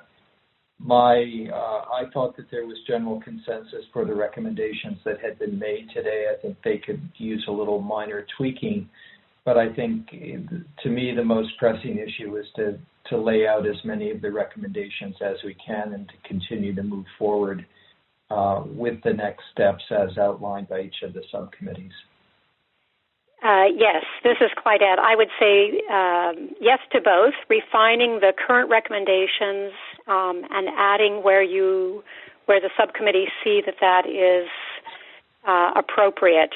As I mentioned earlier in the meeting today, this is an iterative process. There are likely to be recommendations that will be consolidated or telescoped in some way, as was suggested by one of the other commission members. But I do believe you should put out on the table, what you deem relevant within the charter and the charge for the commission's work. And we have time to do that as an iterative process between this round 2 in November, and round 3 in February. And I suspect that there will even be some work between the February and the June 2021 meeting.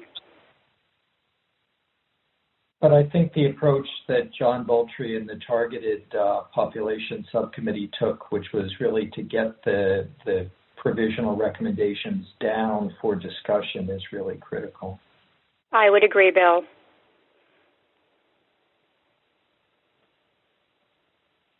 Good.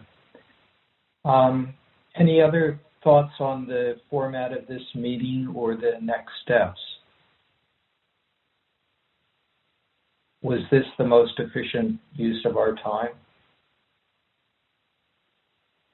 Bill, is that a question addressed to the full committee?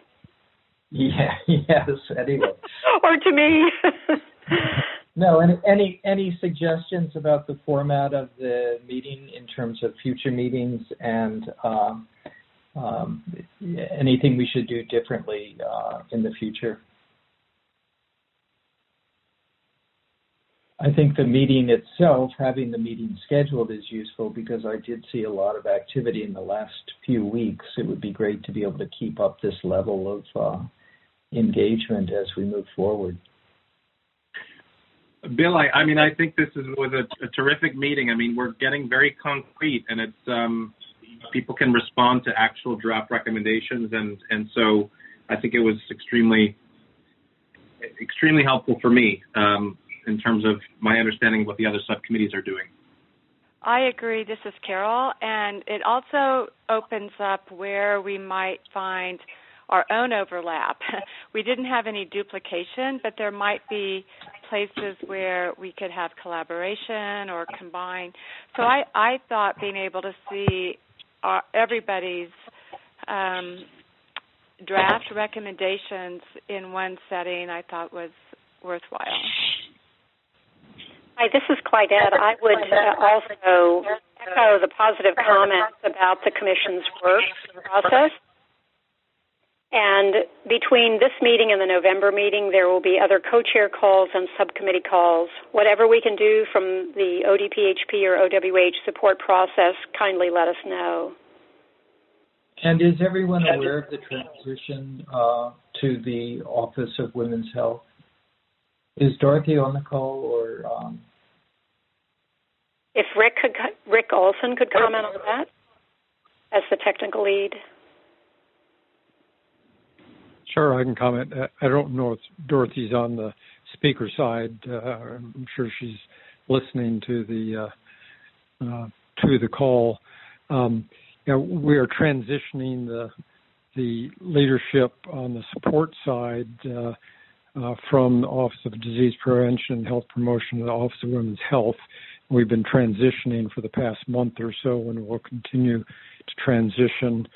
Clydette will be the one person that will continue full-time as she has since the beginning, and will continue to the submission of the report to the Secretary and a Congress working in the Office of Women's Health. And Erica Kim, who's our ORISE Fellow, is only part-time with us now, but she will continue to work her full-time that she's with us to support the Commission as well. So Jen Bishop, who's the DFO, the Designated Federal Officer, will be transitioning out just like I will, and we'll be moving the support leadership to the Office of Women's Health. Dorothy Fink, an endocrinologist, is the head of that office, and she's got several staff who will be working as we have been to help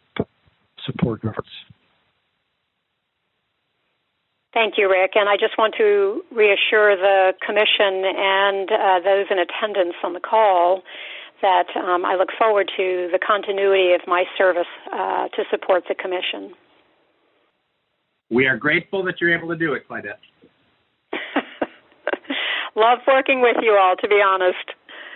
This is Carol. Just to clarify, is Jennifer Bishop still the DFO, or who is the new DFO?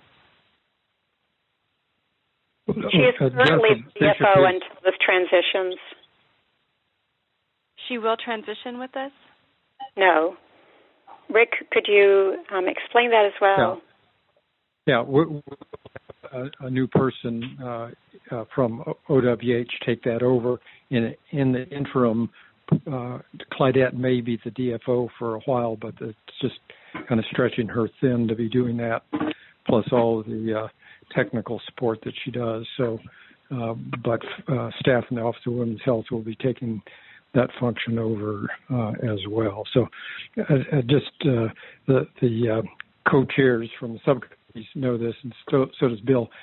A lot of the reason for this is I'm planning on retiring in June. I just turned 75 last week, and I'm gonna finally retire. And so we didn't want to have a transition next spring, and so that's why we're doing that now. And Dorothy and her crew are very graciously and enthusiastically embrace this. They're very excited about providing support to the Commission. So, and let me also reassure the Commission and listeners that I was the DFO, the designated federal officer, for the first year and a half, and with the Commission even before it actually launched, and am glad to continue in that service until the Office on Women's Health has someone who can receive those responsibilities.